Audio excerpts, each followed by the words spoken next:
And the inner sanctum has been opened. And welcome everyone back to the Sanctum Sanctorum. I'm your illustrious host, Widow's Son. As you can see clearly, not with me, I should say. I got a little tongue tied there. None of my awesome co-hosts are around. But of course, things happen. Doc won't be with us today. He's visiting family. Wanderer is out with his buddies. They're all getting ready to go to university and everything like that. And, we're wishing Doc a safe journey, seeing his family. And Wanderer, have a great night with your friends, please. I don't want to hear about you getting arrested drinking too much, because I know since you've started drinking, you enjoy it quite a bit. So please be careful, because believe it or not, we love you around here. So yeah, there you go. But today is going to be a little bit different. What we're going to do is we are going to be doing, now, if you have gone back and listened to some of the older episodes of the show, you'll know several months back, we did an episode and we called it Wrestling Nerds Smackdown. And we were honored to have the awesome crustacean himself, Grampy Lobster, come on and join us, and Brand from the Geek Room, who was incidentally a backyard wrestler himself. I've also sent him the link. Hopefully, if he gets a minute, he can come in and maybe tell us a story or two about his backyard days. And that was a lot of fun, and Doc and I were there, and so we've been kind of throwing the idea back around. Well, as you can see, Mr. Splicer is with me today, and it's always a pleasure to speak to him. He and I have been staying in regular contact, and this young man is, he's I'm working on with the stuff. Yes, he's working on a good knowledge of when wrestling was awesome. Of course, I'm talking back about back in the Attitude Era and the golden age days of WCW. And so Mr. Splicer is here with us, and my good friend Jake Jonas is going to be joining us in just a little while. He too is a golden age of wrestling fan. So we're looking forward to seeing him. So, what's up? I'm sorry, I didn't mean to interrupt you. First, I'd like to say thank you for having me back on the show. It's it's been a few weeks, probably. I don't know. Well, I was just getting to that. I was about to introduce you formally. You're being impatient. You're right. I am. I was more into the get this show on the road type of thing. Yeah, man. I mean, we're not always just wheels to the road around here, man. You gotta take her easy. Like me, I'm trying to take it easy for all us sinners out there. So I know you're stuck with me too. That's taking time with me. That was a little weird. Don't ever say that again. Oh man. All right, continue, sir. You're good. How you been doing, man? I'm doing great. I've been very busy with my real life kind of stuff, but I've been actually getting back into watching professional wrestling. I haven't really tuned into the actual brand new WWE and AEW stuff, but I've been very intrigued, and I've actually gone back and watched a bunch of the old clips from the eras and stuff. Other than that, I've just been doing my own work stuff. Well, you and I had a conversation. I think it was last week, and we actually got into quite a bit of things that that I was very shocked. That's why one of the reasons I invited you on for this episode is because I was shocked to hear that you knew a lot of the stuff that I was talking about from that era. Because I mean, you're a young cat, and I mean, you weren't around for the Attitude Era and the golden days and the blessed days of WCW. And incidentally, I heard, thank you for the commercial on your channel. I got a notification about it before you got into the the stream. And I heard you say that you he was there for WCW. Yeah. I'm just like, well, a lot of it, not in person, of course, some, but not much. No, not in Um, person, but yeah. right. So I'll definitely be glad to answer, WCW questions the best that I can. But we are going to definitely have some fun today. And like I said, Jake Jonas will be joining us here in just a little while. Awesome. Looks like we've got some people in the chat here. Sterno's here. Of course. Never fails. Always a Balkan fighter, apparently. Sniper Monkey. He's actually from my channel. I was about to say he's definitely new here. If you haven't already, folks, go ahead and like the stream. It really helps us out. What's up, Bonk? Good to see you back, brother. Hadn't talked to you in a while. Yeah, like I said, if you haven't already, go ahead and like the stream. It really helps us out. Hit that subscribe button, get the notification bell on. And as always, just a quick shout out to my YouTube mentor, Sir Hatman, a gentleman and a scholar, as I always call him, because it's true.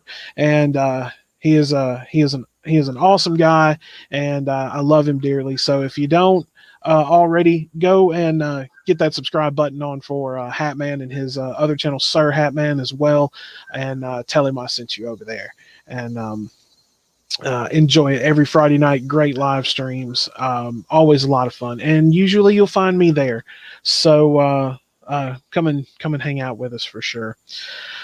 So we are going to go ahead and we're going to jump right in now. Of course, I mean we're gonna backtrack a little bit once Jake gets here, but Sure. where I would like to start now you've been and we're gonna get into the topics that you and I discussed last week, definitely. Okay, good. But now in your who are some of, like, I mean, obviously it's some of the older, bigger matches that you've been watching, and I'm sure a lot of like the storylines and things like that. So first, like, who are some of the matches you've been watching? It's kind of hard to actually find the good matches on YouTube. Yes, you can find like compilations in kind of like almost worse quality than they would have actually been on the TV. It's kind of hard to actually see them thanks to YouTube compression and all this other stuff. Yeah. But I've been watching a lot of Hulk Hogan matches because I'm trying to look up WCW stuff. And I gotta say, like, anything the NWO did, I've probably seen recently. I've been watching a lot of their stuff. Ah, yes, Like, yes. I just kind of never expected, like, based off like who Hulk Hogan was in the later WWE. You didn't expect the heel turn. The freaking, like, he's just, let me just dye my beard black and just be a total badass. Like, all right. Okay, so you were okay. You are a member of a legion of WCW fans who, when that happened, nobody saw it coming, and it was perfect. It was absolutely perfect the way it was done.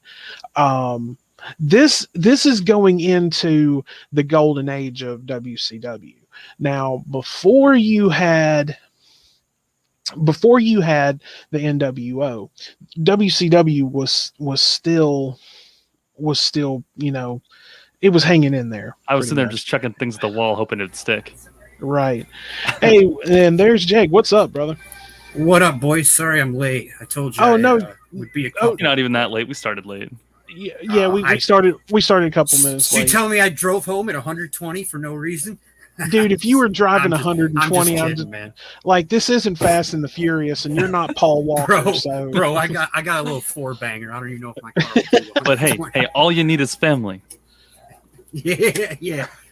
When you're family, you're and family. Jesus, When and Jesus. When you're Jesus, you're Jesus. When you're Jesus, you're Jesus. Like, Jesus Christ. All right. No, we were actually just starting to jump in. Now, one thing now, and a surprise guest. Wow, look at that. Holy crap, Brand. Hello. Hey, man. What's up, sweaty fellas? men? Hey, we got a four-man. Wow, this is an unexpected surprise, brother. Good to talk to you. I got beef with Brand. He's been picking up my friend Negs and his bumpy. I don't know Brand that well, but hello. Brand Bran is a good friend of the show. He is one of the members of the Geek Room, and nice. we like to show them some love and support from us here. They've been really, really good to us, especially Bran, and he's always a pleasure to talk to. And I knew he'd been busy Take with that back work. right now. Do what? Take that back. What if I don't want to? You don't go around here sullying my good name by telling me I'm awesome and stuff. What are you talking about? I've worked really hard. I've worked really hard to be an asshole on the internet. Yeah. Okay, he is the coolest asshole that I know. All right. I'll take that. I had to call in and do my Flaming Amy impression the other day. Oh, bro! By the way, on that, like, I don't mean to get away from the conversation, but on that okay, I had no idea that was you until you were like, "All right, boys, later." Well, I don't know if you had watched the stream Frank put out of her talking shit about him at all. Like, did you know who this Flaming Amy person is? Yeah, I had literally just discovered of her existence that day. So, and I won't go too far off topic. Just let me add this real quick. She was like, well, all you're doing when you guys troll me is giving me more clicks. And somebody was like, yeah, you're helping her get to the 1,000 subscribers. Like, this girl had like 10 people watching, and it had like 18 downvotes and 12 upvotes. Oh, I'm man. like, yeah, I don't think anybody's helping you get more clicks. Was this when Jules was sniping her? Yeah. Because that's my only real knowledge of her. The wacky adventures I miss when I don't pay attention. Well, yeah. Same. I may be kind of a tool, but I get defensive when it comes to Frank. Like, there is not a nicer person in the community than him. That guy wouldn't harm a fly. And it seems to be like either Negs people or trolls or whatever seem to know he's a good guy because they tend to blame him for all their bullshit. Like, well, he is. Like, I've known Frank since we were teenagers, and he's always been the same person. Like, he's always been a pretty gentle, nice dude. You know, honestly, I was really shocked to hear that when you guys were on that time, and when you were on, just you, and you were like, I've known Frank since high school. I'm like, what? Oh yeah, I mean, we've been hanging out for a while. If somebody wants to call me an asshole or Billy an asshole or even Brand sometimes, it's probably earned. But Frank is literally the nicest guy I've met in this community. Jake, you're an asshole. Yeah, I mean, no offense. No offense. You know, I'm just like, and I've already called Brand one, so I mean, and Splicer, if you want to be one, you're an asshole too. Okay, I'll be an asshole too. And I'm an asshole, so everybody's an asshole in here. All assholes. Like, we should be like playing the Dennis Leary song right now. No, because then we'd get canceled. So I'll stand by Frankie any day of the week. He's amen to that. Great person. You know what I mean? Amen to that. And I firmly believe there's not too many people in life that you meet like that guy, and I will defend him to the ends of the earth. I'm coming off like his girlfriend now.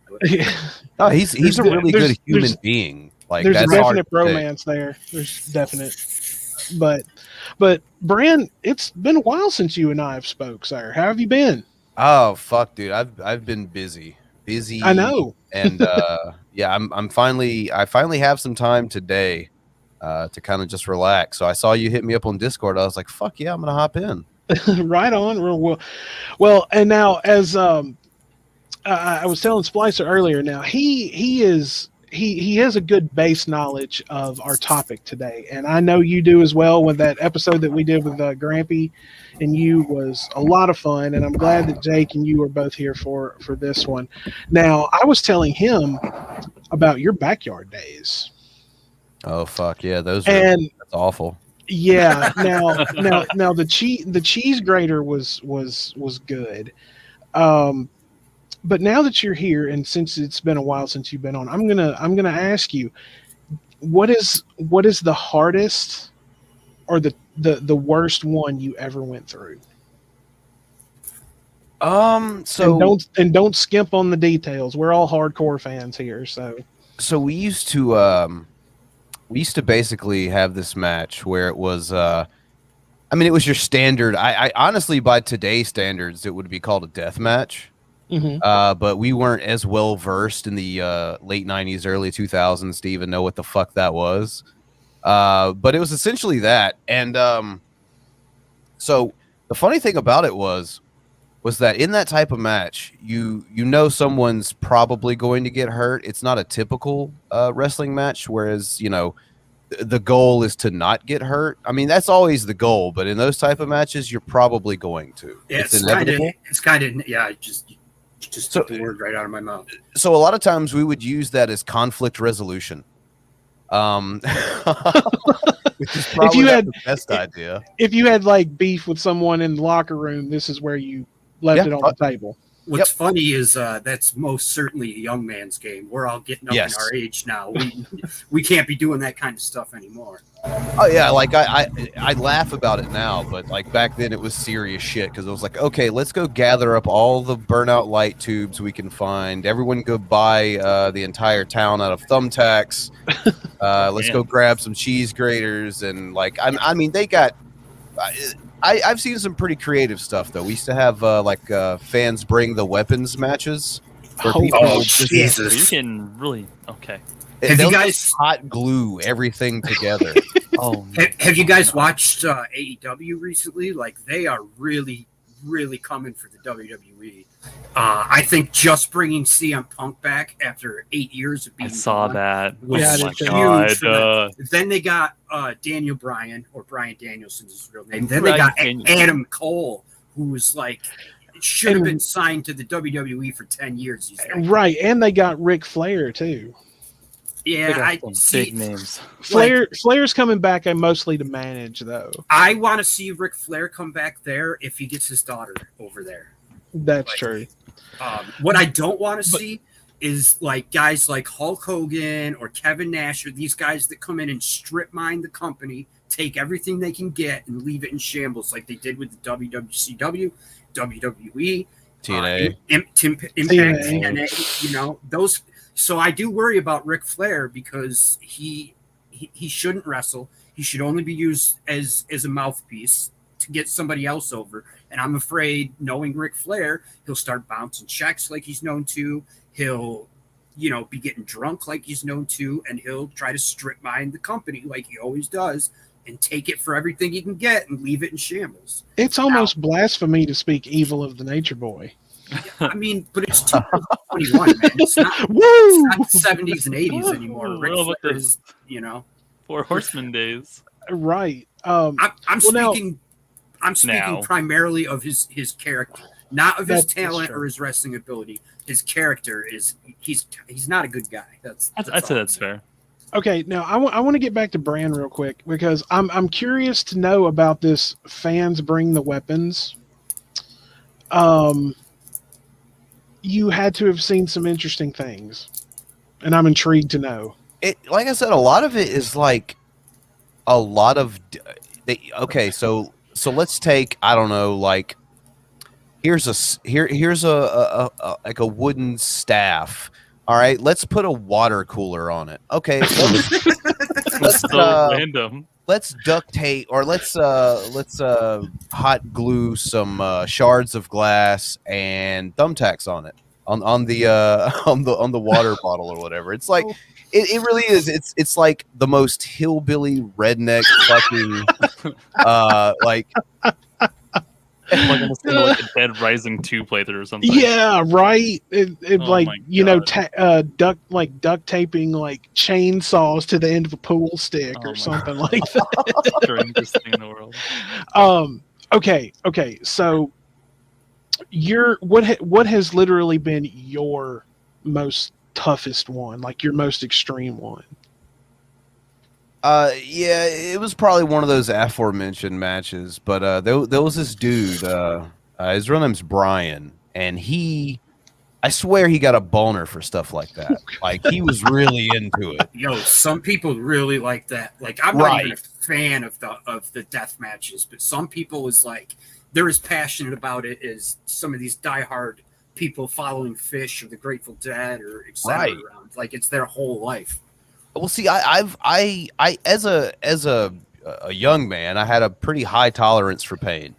This stuff really just didn't bother me that much. And when he found that out, he was like, oh, okay, we're gonna fuck each other up. Like that's what's gonna happen here. And of course, as a young man, that's like, oh yeah, fuck yeah, this is gonna be amazing. Now that's like fucking dumb. Why would I do that? But yeah, it was some of the interactions I had with him were probably some of the more worse encounters, simply because he's one of those guys you hear like you hear a lot of guys say it in wrestling. He was one of those guys that was like, I'm gonna hit you really hard.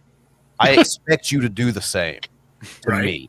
Like no holding back, et cetera, et cetera. Right. Like he was never going to go out there and intentionally try to hurt you, but he really wanted to, number one, make this look as good and as real as possible. He wanted it to be a good sell. Right. And number two, I really think he got off on this shit. So yeah, probably with Brian. He's a Pain Olympics kind of person. I mean, I dig the fans that are that passionate about it. I said, I'm not a fan of hardcore wrestling, but those fans are extremely. It might be a niche fan base, but they're very passionate. Oh, you want to talk? They are loyal too.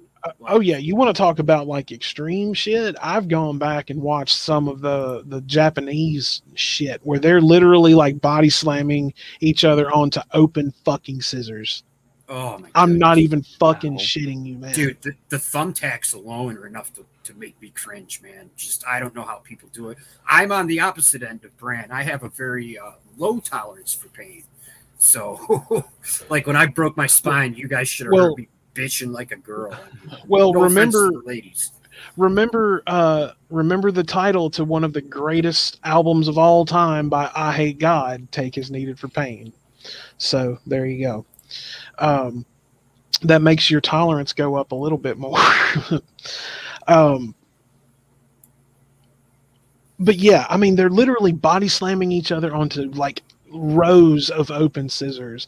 There's barbed wire covered like wooden, just random shit. Like there's explosives strapped to nail boards and all of that. And I'm like, dear God. Oh yeah. And see, this is why I look at somebody like I look at Brand and I'm just like, how could you have put yourself through that? You know, the interesting thing, like I've a lot of this is on the internet. I've showed you guys some of the stuff, but like of all the crazy shit I did as a young guy, like I think the most painful thing ever was I kind of went through this this phase where I was kind of Matt Riddling it, and I was working without shoes. Ooh, man, bad idea. And, so you were like John McClane in Die Hard, right?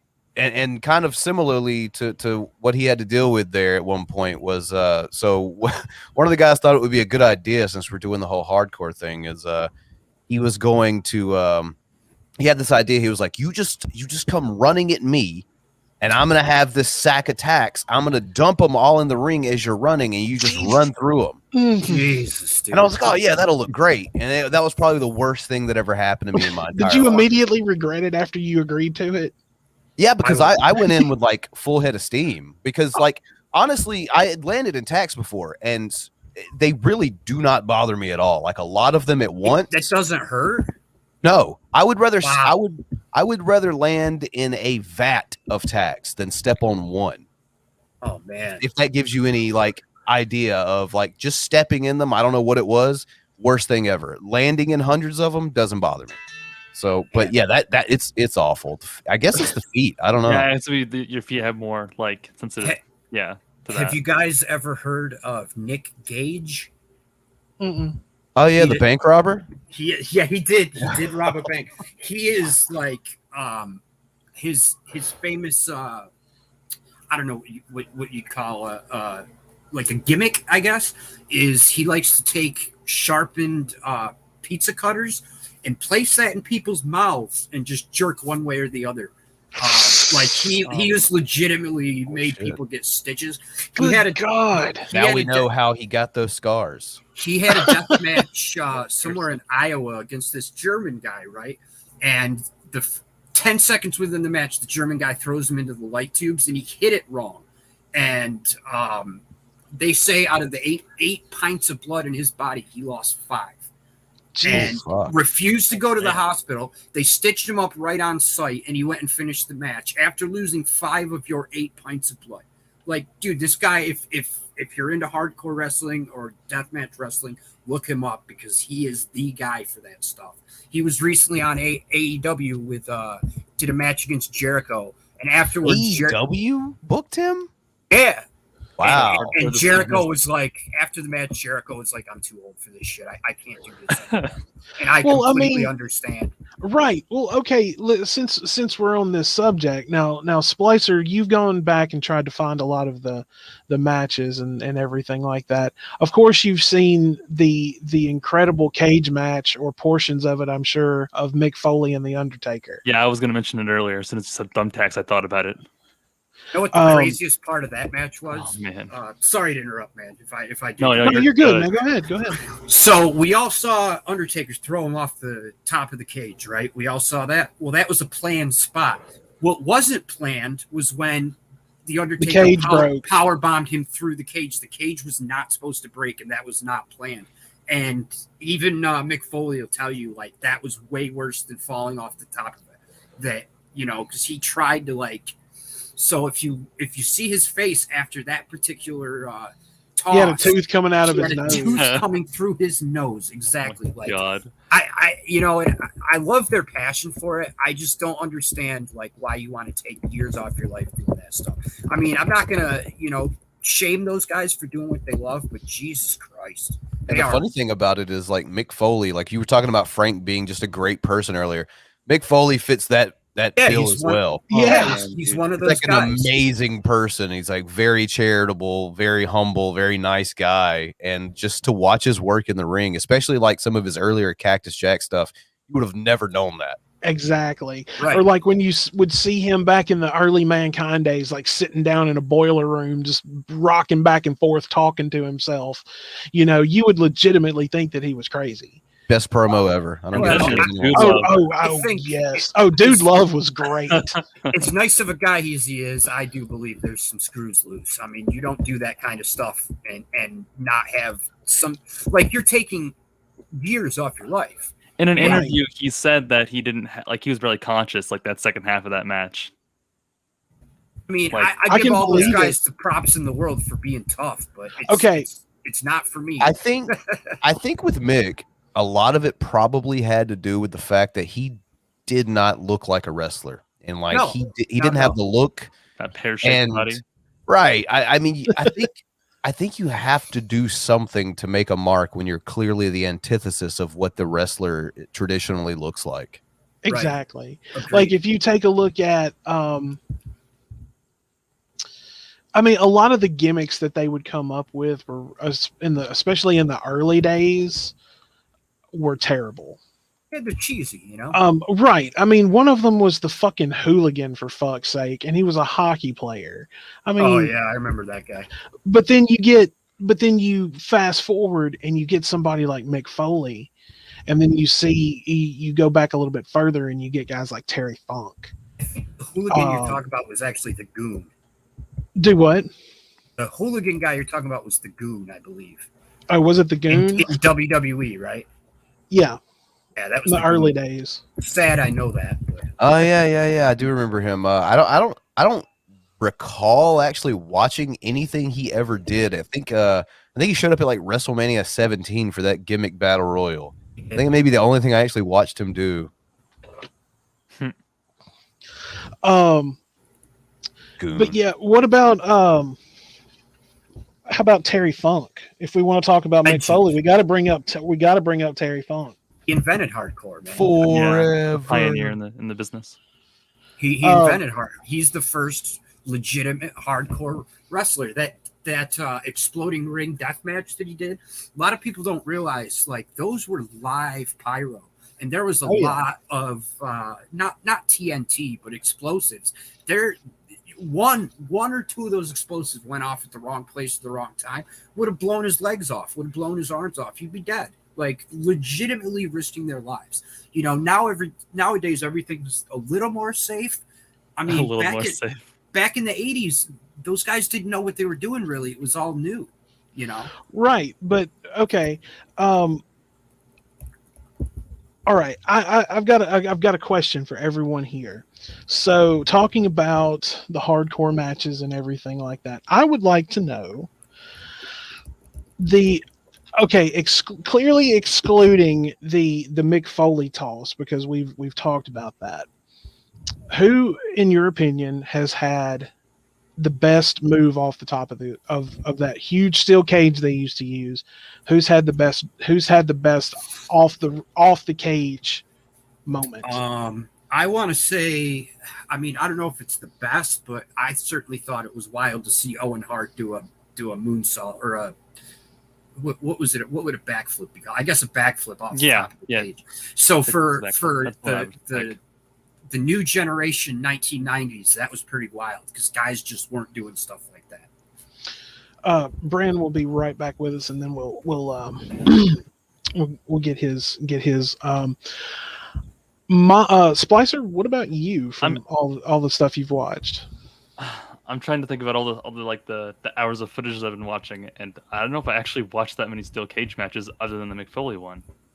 I don't think I have one, and if I did, I don't know. I don't think anything comes close to it, so I can't answer that question.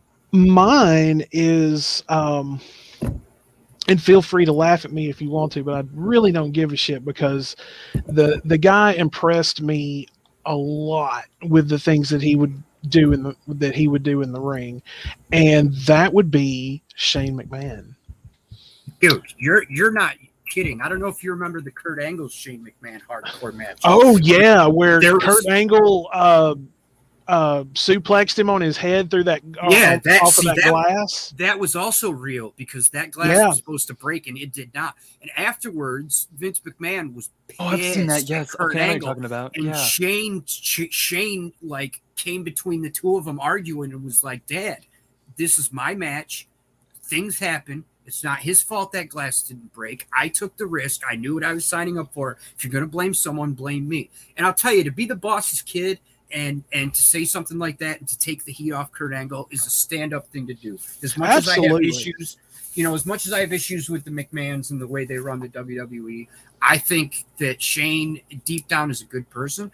I also think Shane is. I think Shane is a little more hands-off these days. Oh yeah, I think he has to be. But for being the owner's kid, he never had to step in the ring. Period. Let alone there's also a match where he climbs up some huge metal pylon. The Jumbotron. He had to jump 50 feet in the air and landed on hard wood. It's not like he landed on padding or crash. Oh pad. Yeah, he landed on hard wood so hard he went through it, and he left his body in this plywood. I'm trying to remember who that match was against. I know I could the one.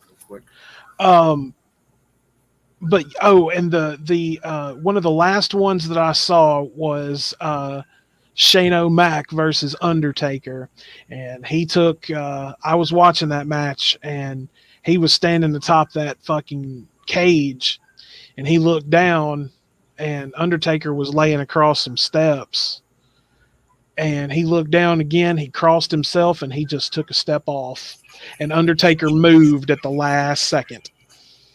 I've seen two leaps of faith. So one of them was Kevin Owens. The other one, it's just not coming up right now, but I'll find it. But I got to give props to Shane. It's not like he had to take those bumps, and he did and I don't believe it was for the money or the attention. I think he honestly loves the business. And I think that honestly, I think that the state of the WWE, they should turn the reins over to him and Triple H. I believe. Okay. I gotta say something about that glass thing. Wasn't it like plexiglass or something they were throwing him into? No, it was supposed to be breakaway glass. Yeah, it's supposed to be like the sugar glass that breaks apart. But it's called sugar glass. It's supposed to be that. It just didn't break. It was like real glass. The way they were, no, it wasn't real glass. Like tempered, what you would have in your home or in your car. It was sugar glass. It's like what they use in Hollywood. The point is, he was supposed to hit that with his feet and kind of kick through it, and he just under rotated and hit it with his ass, and he hit it flat enough on his back, fell down and hit his head. That he didn't. Yeah, he didn't his whole body kind of hit it like you would take a bump on your back, and instead of like hitting a point of impact where you break through it, it just kind of like spread out over the glass. So he took the impact rather than the glass, which wasn't supposed to happen. But like I said, hands down, that guy is a little crazy, but he must love the business. That reminds me of something else, though. Okay, sorry. I saw like a short the other day on YouTube. There's two guys trying to kick a vending machine to like knock the chips down or something. This guy did a running leap at the vending machine, and when he kicked it, his feet went through it, like he just broke the glass. Yeah, that doesn't surprise me. That's funny. Yeah, that's not funny. That's not glass that's going to give very easily. I know, it was just a teenager. This guy's randomly just kicked this freaking vending machine and it broke. I was like, bruh. Well, now one of my favorite moves of Shane's is the coast to coast. Oh yeah. That's hard to do too. I mean, people don't realize how big that ring is that they're coming across. Splicer, do you know the move we're speaking of? I'm gonna look it up right now. Keep talking. Okay, the coast to coast is basically what Shane would do. Is he would put somebody in one corner, and obviously within the not diagonal clearly. Yeah, but he would and so he would climb the top rope on the other side, and typically somebody would have something on them like a trash can or a chair or something like that, and he would go from one ring corner to the other.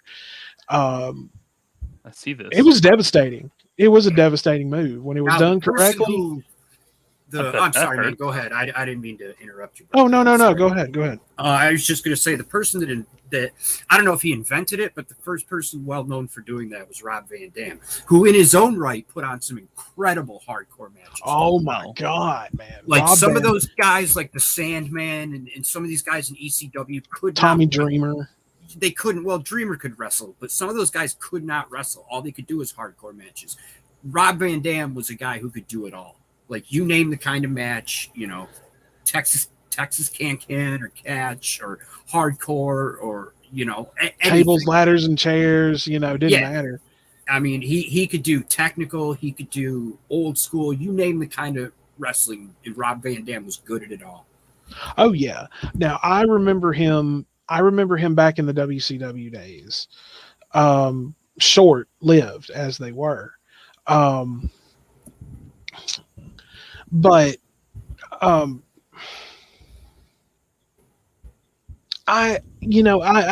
like you. I have to give it up to Sean or Shane. I'm sorry. He's very underrated. Very underrated. Because a lot of people, shit for being the boss's son. I'm sorry, man. That's my. Oh no, you're good. I'm interrupting you like it's my job over here. Well, yeah, I mean, being the boss's kid and then actually wanting to get out there and do it. Right. I mean, it's one thing to be like part of a promo or something like that, but to actually get out there and like put your body on the line to do, the drop on his head, the leaps of faith, dude, all those coast to coasts. You can clearly see that it's taking its toll on him. Oh, yeah. And even though he didn't really, now there was that storyline that he had when he was feuding with X-Pac. There was a lot of matches in that storyline. Which to me, X-Pac is another underrated. He was the guy that was the tryout guy. If you came in and you couldn't have a good match with X-Pac, you didn't get hired, essentially. X-Pac was a solid pick for those kind of things, yeah. Okay, Bran is back. So, Bran, what we were talking about while you were gone is now excluding the Mick Foley off the top of the cage. What we were talking about is what is, in your opinion, what is the best off of the top of the cage moment for you? Now, mine or Jake's was Owen Hart doing a backflip off the top of a cage. We're giving Splicer the benefit of the doubt. In letting him have the Mick Foley. Mine has been Shane McMahon and his. Mine's kind of similar to Jake, but I'm going to sub that in for Kurt Angle's first moonsault off the cage. Nice. Just because it was fucking perfect. Like I can imagine trying a moonsault as you might have guessed, I was never like an arrow type You weren't guy. a flyer. You're not going to see me flying around or anything like that. But like to pull off a moonsault, first off, is damn near impossible. But to do it from that height, to have that kind of bravery to pull it off and control, like in midair control. Like, how the fuck do you do that? Like, I've never understood that. So I've always thought that it was just looked so beautiful to me. Yeah. Now I also want to add one more, if I can. Is that cool? Yeah, go ahead. Go ahead. There's a match with oh shit, now I forgot his name. The New Jack, who I think is a deplorable human being. But there's a move that he did off the top of a balcony in the ECW place, whatever they called it in Philadelphia. And he overshot, and the first thing that hit the floor was his head, and he cracked his head wide open. Finished the match. Finished the match. Like he's partially blind in his left eye because of that. Ooh. Yeah, he had some crazy dives. Yeah, he was a crazy wrestler, but as far as like a character, human character, his he has terrible morals and ethics. He is not a good person. But, So Brand, now I want, since we got off on talking about him just a bit ago, what is your opinion of Shane McMahon and his time in the ring? For Shane to have had like the limited training silver spoon whatever type kid, I mean, his matches are hit or miss, but I think whenever he hits, they're really good. Like, a lot of people don't talk about some of the like his hardcore title match with Steve Blackman at SummerSlam 2000. It's actually a pretty decent match. Yep. He's had some good ones. He really has. But I mean, you're always battling from that position of, okay, this guy's been minimally trained. He's the boss's son, whatever. But like I said, I think when he hits, he hits. It's good stuff for the most part. Yeah, I agree. I agree with you. Now, one of the matches that we brought up was when Kurt Angle dropped him on his head. Oh yeah, King of the Ring. Yeah. Because the tapered glass didn't give. Yeah, he fucked him up several times that night. Oh yeah. Yeah, I was while you were gone, I was just telling the boys that after that match, Vince McMahon got in his ass about that, where the glass didn't break and he popped on his head. And the story goes that like they were going to go to blows basically. And Shane McMahon was like, no, it's my bad. I under-rotated. I didn't get my feet out to break through the glass. It was my fault, not his, because Vince was going to fire Kurt Angle basically. And Shane was like, if you fire him, you better fire me. Right. Which is a stand-up thing to do. In my absolutely. Opinion. But now think about this. If that glass had broken, his back would have landed on that support for it. In the middle thing, yeah. Mm-hmm. And right there on the floor. So he was looking at a bad hit, I think, either way. Because I mean, he obviously took the worst one, landed on his head. That's what I've said. Like the glass not breaking, like the one you're talking about with the support behind it, that was best case scenario. Yeah, absolutely. That's why I'm saying he caught the worst injury of it because he got dropped on his head. But I mean, he was still going to be looking at. I don't want to give an opinion on the severity of how much it would have hurt. Obviously, a lot, but not near as much as that head drop. I was talking about his leap of faith off of the top of the cage in that match he had with Undertaker. When Undertaker moved at the last minute and he landed on the steps. Man, how that was such a, like, you say that Shane McMahon versus the Undertaker in Hell in a Cell at WrestleMania. That sounds so random. That whole fucking WrestleMania was random. I think that was the year they were plagued by injuries. I think it was because I think John Cena was out. I think that was when he had that bicep tear. It was like no, it couldn't have been 32 or no, it couldn't have been because it was that match happened at WrestleMania and John Cena actually reappeared at Royal Rumble, won, and then went to WrestleMania. So my bad. Could I propose a question for everybody? Is that all right? Absolutely. Sure. All right. So my question would be, in you guys' opinion, what is the worst thing that's ever happened in a live event? I'm going to say Owen Hart's death, but not just his death, is the fact that they didn't shut the show down. And I believe it should have been shut down right then. Oh, are we talking about like unscripted things, or are we talking Yes, about like yes. actual storyline things? Either way. Okay. Well, I'll give you two answers. Scripted, the finger poke of doom. Sure. Good God. Yeah, what a terrible decision. Thank you, Vince Russo. Unscripted, I would probably have to go with oh,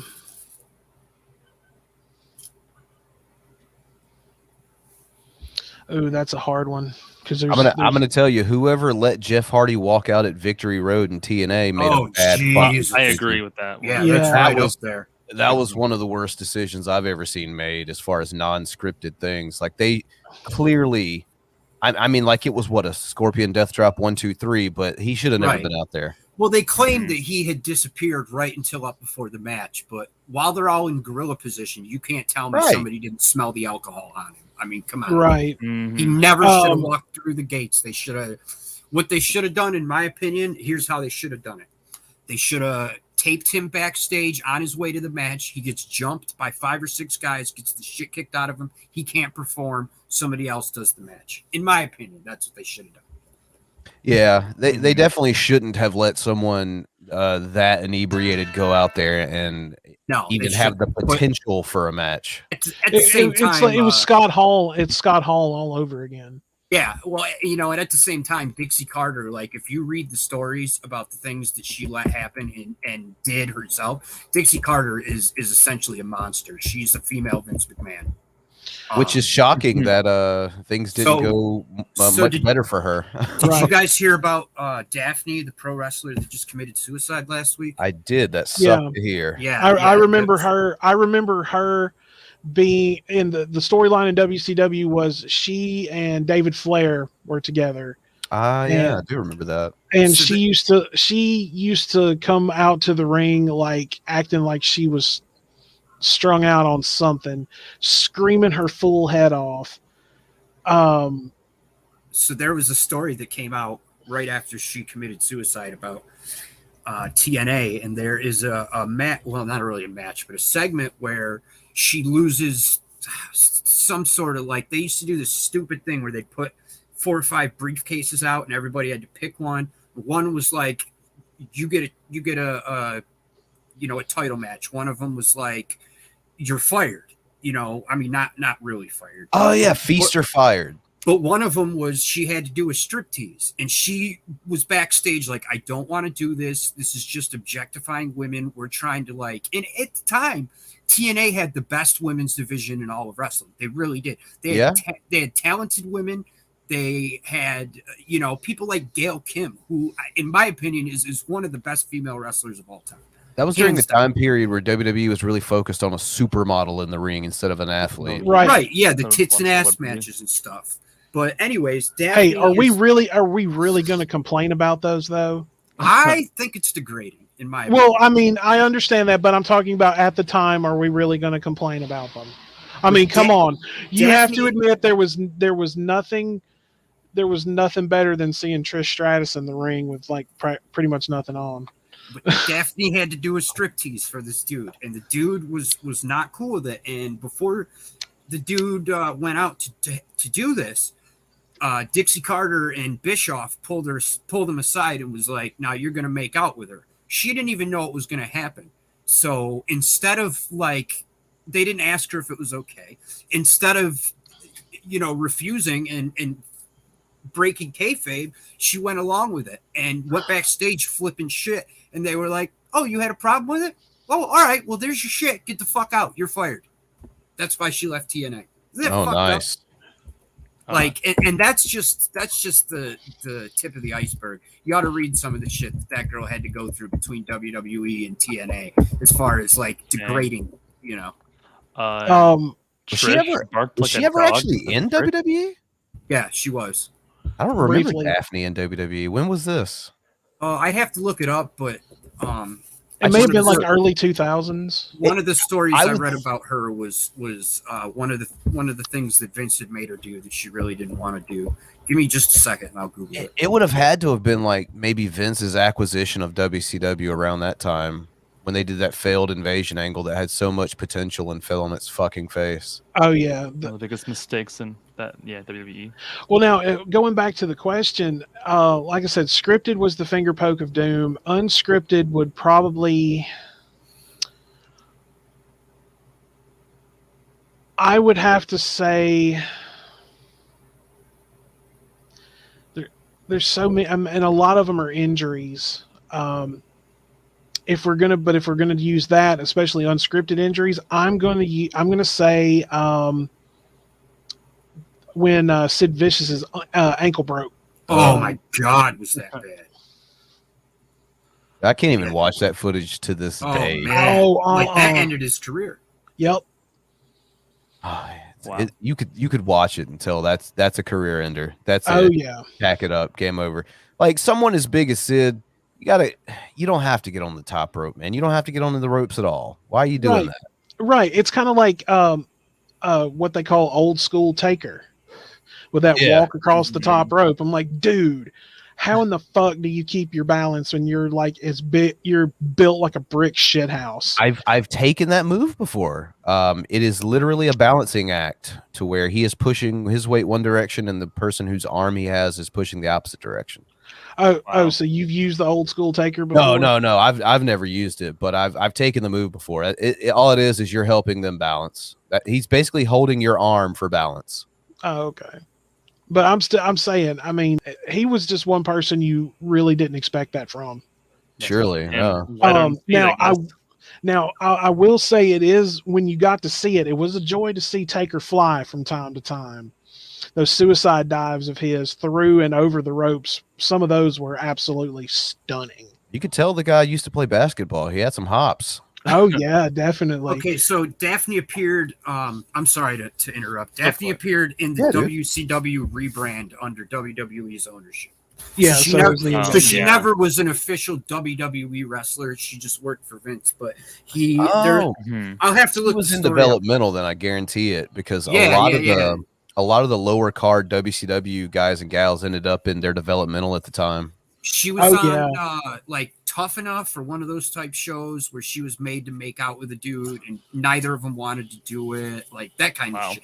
Just Vince McMahon basically like doing like Vince being Vince. Vince being Vince. Whoever mentioned the dog barking shit they did to who is that? I mentioned that earlier.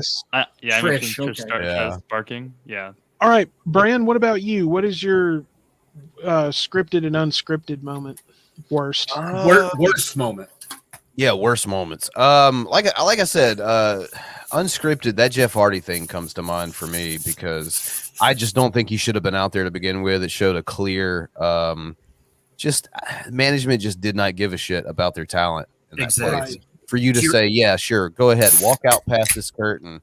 And like you can make the claim, well, you weren't there, you don't know. Like I've done this. I've ran an independent promotion before, and I have had a worker show up intoxicated, and they're told to go home.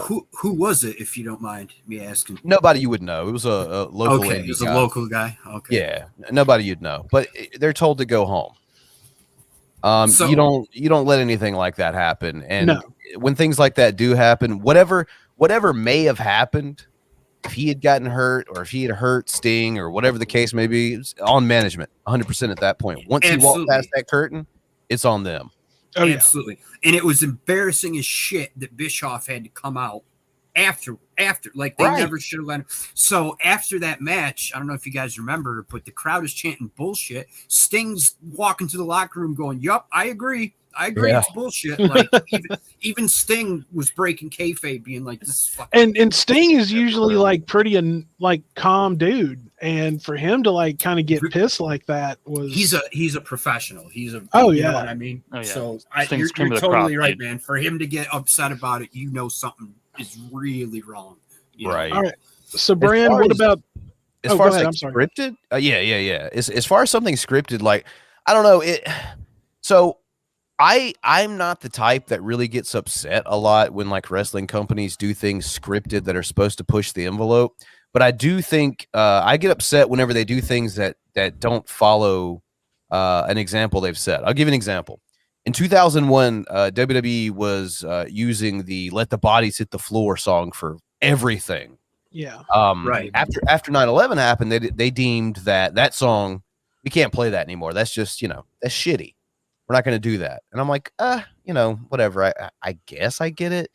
You fast forward not even a year later, and they're like, okay, fuck it. Let's just have Triple H dress up like Kane and fuck a supposed dead body. That's cool, right? Yeah, I remember Yeah. that. God, So, like, I'm not upset about that skit. I'm upset that you set a precedent. Like, this is too much. Like, it's too much to play a song that doesn't even directly have anything to do with the event itself. But it's cool to do that. Like, Right. Okay. All right. I'll throw another bad scripted moment, and that was the whole Stephanie's loving relationship with Vince. That was weird. So was That was fucking just, oh my god. How about the storyline that Triple H roofied Stephanie, raped her, and then married her on Right. unconscious? Yeah, You that's remember that? Yeah. Yep. I'm gonna say that's my worst scripted one, actually. Yeah. I can't imagine. I'm not a fan of that. It's up there, man. Can you imagine, like, hey, I got an idea. Let's say Triple H roofied this girl, the daughter of the owner, raped her, and then married her. It's weird thinking that now, though, because Triple H is in charge. We're not going to pretend it was rape. We'll just, like, what is it then? What do you Splicer call just it when you drug a girl, have sex with her, and then have her married unconscious? Like, what the fuck? You know? Right. It's Splicer, real fucked up. And he was Splicer the face just- at the time. oh yeah. Well, he was in that heel transition, I think, or anti-hero really, because if you want to talk about like the side that DX was on, clearly it was their own, but they were very much anti-heroes. Crotch chops. Yeah, all of that. But yeah, that's another bad one. I'll say pretty much everything in the 2000s for WCW, as far as scripted goes. Right. Yeah, no, they'd like. Yeah, you really hit the nail on the head with the finger poke of doom too. That Bad killed so much momentum. I also want to add for WCW, letting Goldberg just kill people with like 100 and some, undefeated matches. Like, no. Goldberg was a fucking joke then. He's okay, a joke well, now.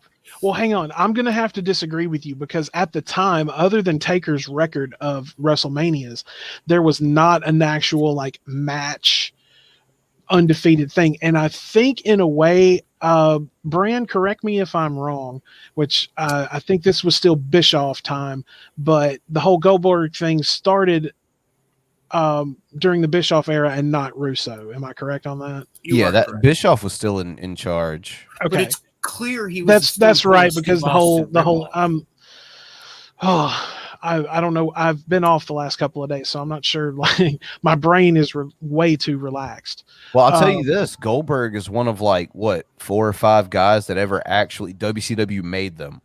Yes. Right. Oh yeah. But Goldberg Like- can't wrestle a lick. I mean, Oh no, that's true. Not at all. I mean, honestly, can Hulk Hogan?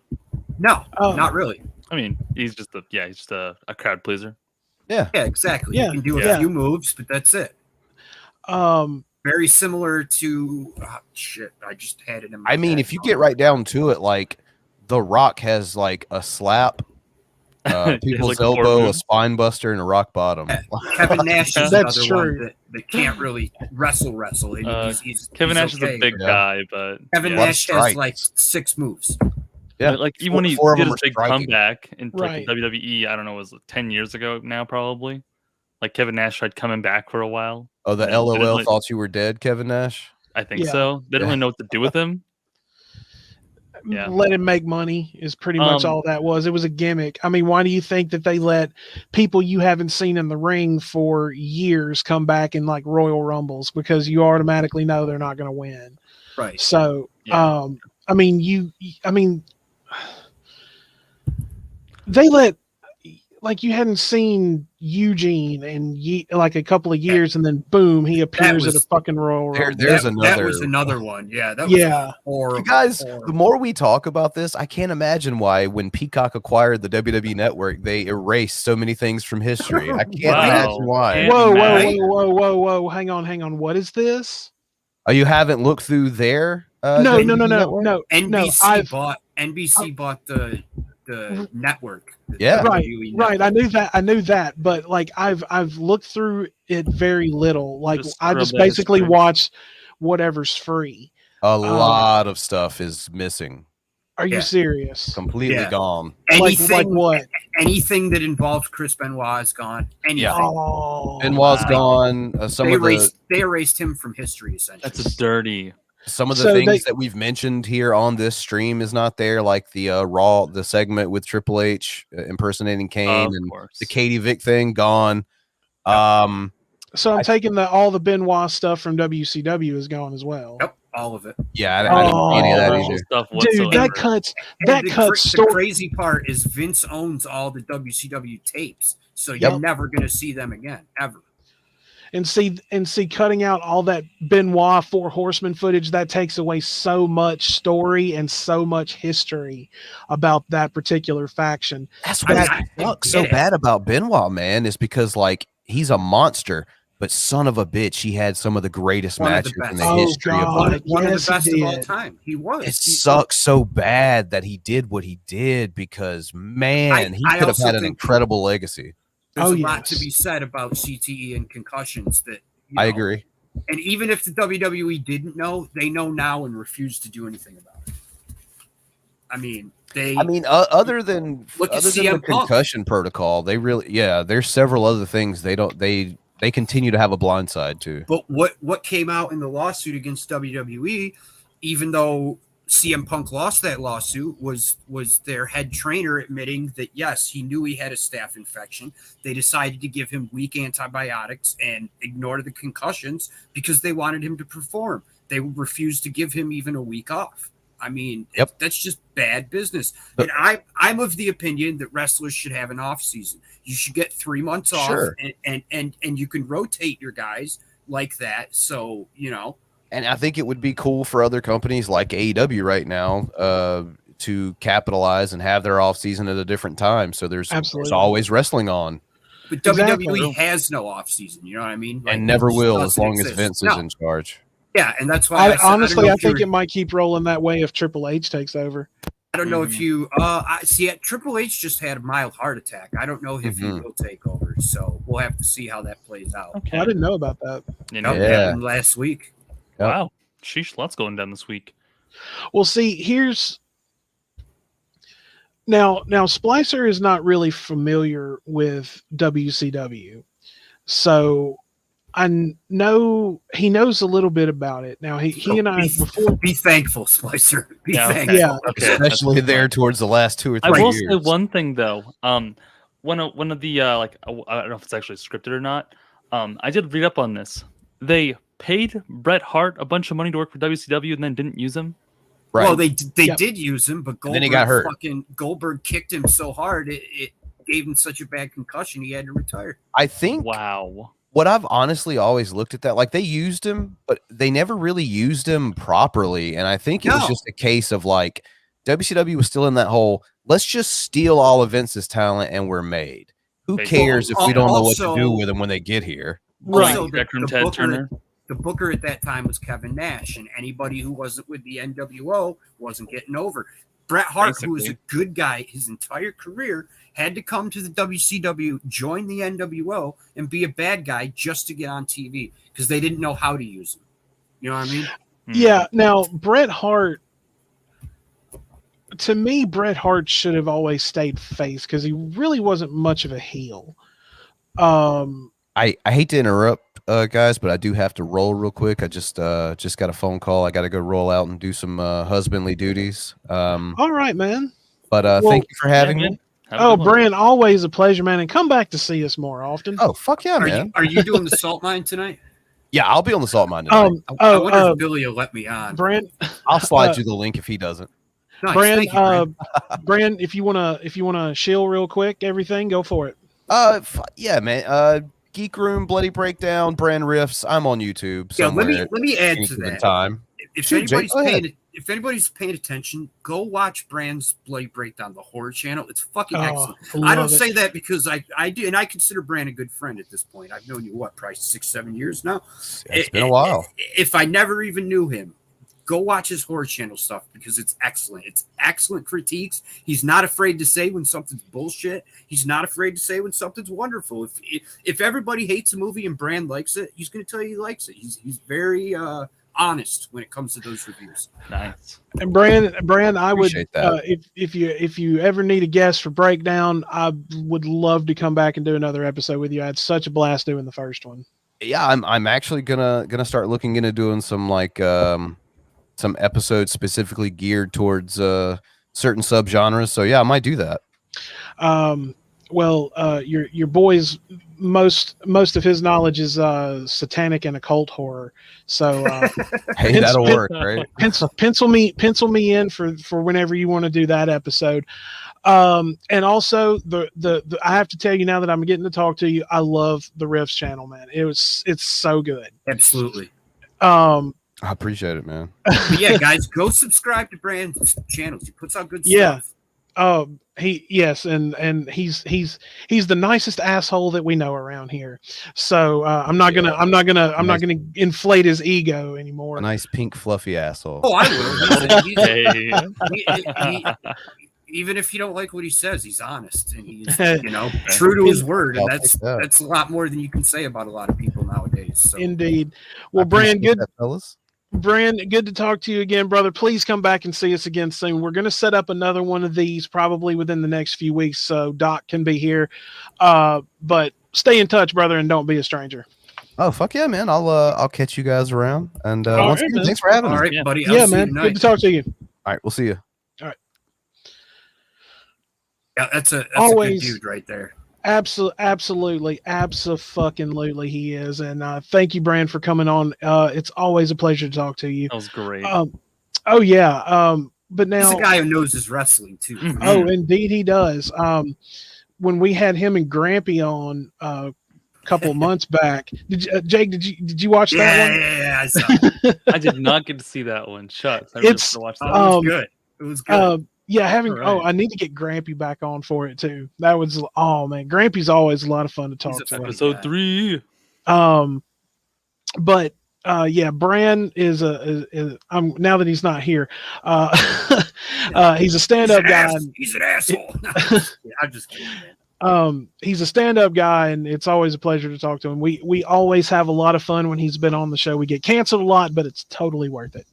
So, but now getting back to what we were talking about as far as like gimmicks and everything like that.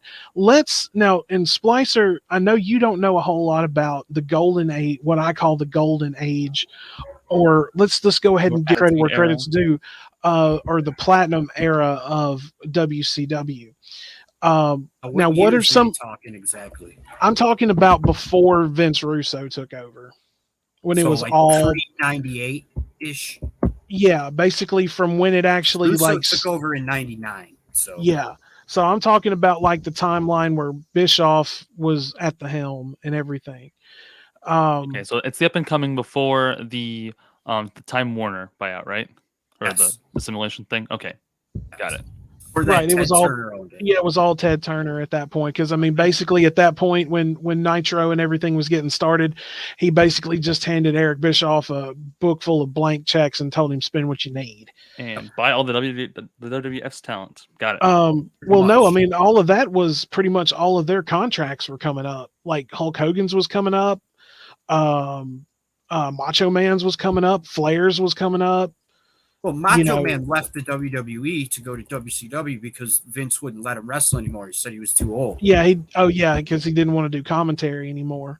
Right. And Um, you can't blame him. Macho Man no. is one of the top 10 best of all time, in my opinion. Oh, absolutely. But Yeah. now, Excuse me. Splicer, what is it about that era that you're wanting to know about? Because I'm sure that me and Jake can fill you in on what you're not sure about. That time in wrestling was like when I was really, really into it as a teenager. You couldn't help but be into it because it was fun. Yeah, it was good. It was good when they had legitimate competition. It was good. Well, there was also like a big culture dynamic around that time, right? Like everyone would tune in on Monday night to watch. Sure, it was like when or whatever. When Jerry Springer was popular. And, so you'd have your late night talk show host on some like on a normal Friday night. That what it was? Yeah. I don't know. And then you'd go on Monday night every week. You'd watch wrestling with your family or whatever. But what are some things about those times of WCW that you would like to know based on what you've seen? Well, considering it's before the big Monday Night Wars stuff, okay, so you mentioned some of the big names so far. So you had your Randy Savage and your Hulk Hogan. They had just started there, yeah? Well, no, Hogan came in 96. Macho came in 97 or 8. Okay, when was the first few years of WCW? What was the first year? Oh, dude, WCW was originally NWA. They became WCW in what, the mid 80s? Okay, so they've been around a long time, but that took them forever to catch up to WWF or what? Well, no, really, what it was is they were a well-established wrestling organization. Yes, in the South, exactly. Based out of Atlanta. At the time. Go ahead, man. I'm sorry. I'll be quick. So at the time, Vince was starting to try to push everything a little bit more as you got into the late 80s. And then that's when they started talking about a prime time wrestling show, which Vince was the first one to do that. Well, then obviously, yeah. Right. So then you fast forward several years and WCW goes through an overhaul, where they're basically getting the talent that Vince is letting go. Because honestly, it was to me it was a mistake for Vince to let Hulk Hogan go, but I'm glad that he did, because if he hadn't, I don't think that we would have got the historic heel turn, which we'll get to that. We'll get to that in a few minutes. I just want to add, you might not realize, but up until the mid 80s, wrestling was very much regional. So, up until the 80s, there was 20 or 30 different promotions. So the New York, New Hampshire, Connecticut, Maine area, that was Vince McMahon Sr. And then you had the Carolinas. You had Georgia, the Carolinas. Georgia, Florida were all now Carolina, Georgia, and Florida were 3 different places. Then you had Midwest. I could show you, I could send you a map, and I'm not going to, but basically the way it worked was the NWA.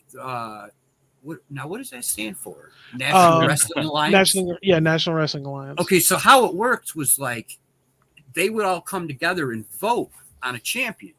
And so say it was Ric Flair, because he was the champ for a long time. He would do 3 months in Florida. Then he'd go 3 months in Georgia. Then he'd go 3 months in the Carolinas. Then he'd go 3 months in Texas. And they kind of revolved the best guys and put them in different places in the country. So everybody got to see good talent and good wrestling. And in the mid 80s, when Vince McMahon Sr. gave Vince McMahon Jr.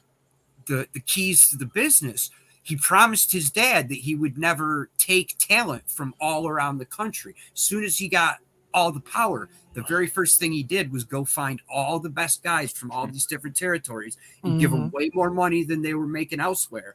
And that's really when you started to see what Widows was talking about a prime time wrestling show, and also turned it more into a national thing than a regional thing. Right, because when it was really getting started, you would have events because I don't think they had pay-per-view back at that point, but not before WrestleMania 1, at least not to that level. Right. But the events you would see now that are pay-per-views, a lot of those would just come on TV. They were special events, on a Saturday or Sunday night, I think. Right. But that's when you started seeing guys like Hogan and Macho Man, and then you had the creation of the Mega Powers. which I mean, hands down is you know, that's a tag team that is, you know, out of this world. How they broke it up and everything was, I think, was way out there. You know why? But, yeah, because of Elizabeth. Because in real life, Macho Man hated Hulk Hogan, and in real life thought that Hulk Hogan slept with Elizabeth. And to be honest with you, he probably did. He probably did. Because in real life, Macho Man was an abuser. He beat the shit out of that girl. He would lock her in the locker room so like nobody could get to her. And she would run off every so often and go down to Florida, leave Macho Man and go down to Florida to live with the Hogans. And the rumors have always been that Hogan was sleeping with her. Now, there's also another big rumor that Macho Man slept with Stephanie Vince's McMahon. daughter, Stephanie, when she was 16, and he would have been like 35 or 40, you know. And it's odd that it took them so long to put him in the Hall of Fame because, like I said, top 10 all time. You're talking from the 1800s when it was like a carnival show until now. Top 10 all time. He was one of the best talents the business had ever seen. So nobody knows if that really happened, but so many pro wrestlers that were around at that time said it did, that it's hard to believe that there isn't something to that rumor. Oh man, that's heavy. That's man. very true. Now you want to talk about like real life beefs behind in real life and on camera. And this is going into WCW, which is but basically what your question is basically when Ted Turner started taking all of the legendary talent, it started building that brand, and then it started kind of leveling off a little bit, and then they started, because WCW was like the first organization like that to really put a lot of push behind their cruiserweight division. That gave younger guys like Rey Mysterio Jr., Chris Jericho, guys like Eddie Guerrero, who eventually became a heavyweight. Even Chris Benoit. I mean, Chris Benoit, he was total cruiserweight, and he became a heavyweight. They also had like luchador stuff from Mexico that nobody was doing. Right, Rey Mysterio Jr., Conan, La Parca. Now you had a lot of some Japanese wrestlers coming in, like Ultimo Dragon, and all of that. Well, I mean, so before Vince McMahon's steroid trial, Vince McMahon only put the belts on these big, ginormous, muscly, you're talking 280 to 300 pound rocks. I mean, these are massive freaking dudes. And guys that didn't have an ounce of fat on them. And the DEA ran an investigation against Vince McMahon because not only was he encouraging his wrestlers to take steroids, he was providing them for them. And he's very, very lucky that he didn't go to jail over that. He's really, really lucky. Starting in the check, he's mentioning Rikishi. They found him not guilty. And what's crazy is even Hulk Hogan went in and testified that, he didn't say Vince McMahon sells them steroids, but he did say he provides them, and he not makes us take them, but encourages us to take them. And if you want to stay at the top, this is what you do. Wow. Yeah, and for a guy like Hulk Hogan to turn on Vince McMahon Jr., I mean, Hogan was a star in the late 70s, but not like when he came to WWF or WWE now. And WWE, when Hulkamania was going from 85 to 95, that 10 years, Hulk Hogan was the biggest fucking thing wrestling had ever seen.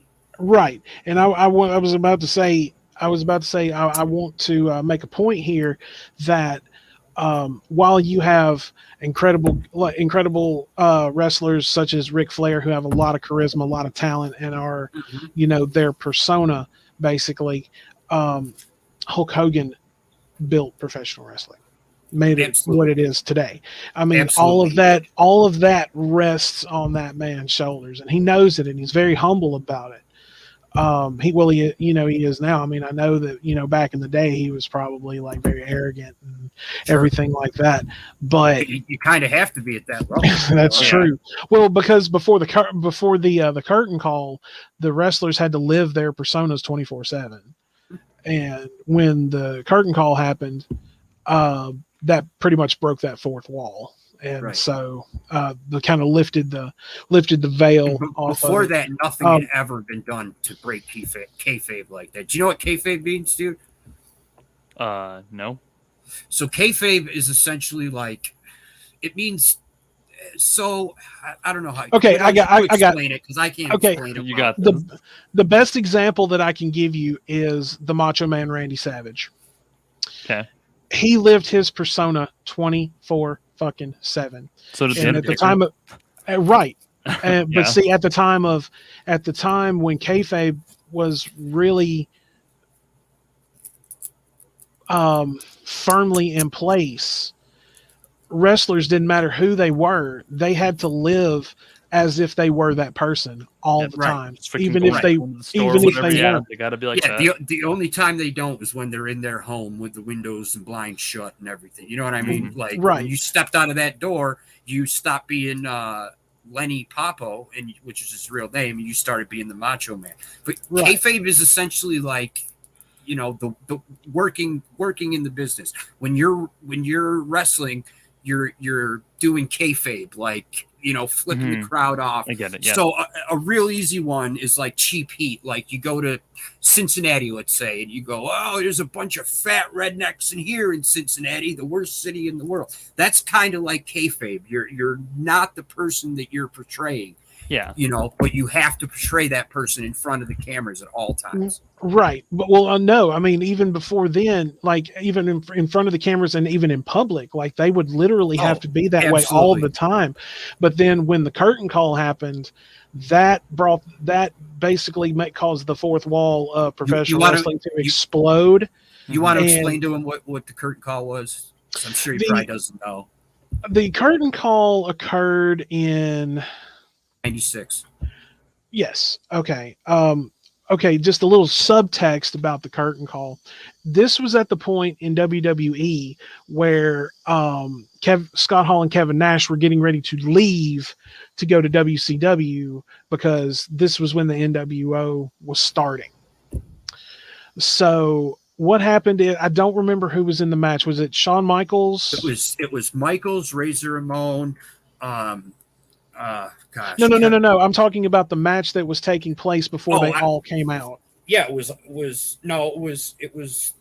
cage match, and it was Shawn Michaels and Diesel and Razor Ramon and somebody else. No, it was two. I don't know. It doesn't matter. Oh, well, there was a match that happened. But anyway, at the end of the match, the person who won, they had this little thing called the Click, and it was Triple H, Shawn Michaels, Scott Hall and Kevin Nash, and X-Pac was one of them. Yep. And so because when at the time when he was the 1-2-3 Kid, when he beat Scott Hall and took his title on his very first fucking match, and it was televised, he was a made man. Scott Hall took him under his wing at that point. Yep. All right. So basically, what happens is like you got two good guys and two bad guys, right? Yep. There's Michaels, Kevin Nash, Triple H, and Scott Hall. So in kayfabe, the good guys and the bad guys don't hang out. And in real life, they're not supposed to even travel in the same car. And there was an incident where the Iron Sheik, in the 80s, the Iron Sheik was a bad guy, and Hacksaw Jim Duggan was a good guy, and they got pulled over and arrested for cocaine possession. But people were more like, what's this bad guy doing with this good guy? Because people really believed it was real back then. They didn't know that it was fake. It's still real to me, damn it. So, it's still real to me, Tim. The last match of Kevin Nash and Scott Hall's career in the WWE was that night. And at the end of that match, the two good guys and the two bad guys all came together and hugged and embraced each other and let the crowd kind of know, hey, this isn't real. Like, okay, and now, but here's the kicker about it. If it had not been for someone who was sitting in the crowd that just happened to record it, no one would have ever believed it. That's very true. That's a good point. No, that got recorded and this was before. I think this was this was when the internet was fairly. We're getting there. Like was in its 96 infancy. or 97. So really, all you had was AOL. you know. Right, worked. but it got uploaded to the internet, and Right. that basically the fourth wall of professional wrestling exploded under its own weight. Right. It showed people that, hey, you know, these guys are friends in real life. It's not about good guys versus bad guys. Really. Right. But see, then, like I said, this is when you had Scott Hall and Kevin Nash going over to WCW because the NWO was about to kick off. Which I mean, that changed the face of wrestling. The NWO, those guys going over there, that completely changed wrestling. Yep. It made it so much bigger than it was previously. That's true. At least in my opinion. I think the edgy wrestling stuff that they did is so entertaining. It's so good. Absolutely. That's exactly what it was meant to be. Because let's right. Okay. Now let's separate the two companies for a moment and let's analyze that time period as far as content goes. Now let's start with WWE because it's simply, well, actually, no, let's start with WCW because it's a little more obscure as far as how far it was going. Well, you can't get the footage for it. So in WCW, you had the NWO, of course, which was a lot of them, but mostly just those three. Well, right. And see, this is actually, and Jake, I'm pretty sure you would agree with us on this because Splicer and I actually talked last week, and this is when I found out that this young man had, you know, a good base knowledge of, you know, the golden eras of wrestling. Right.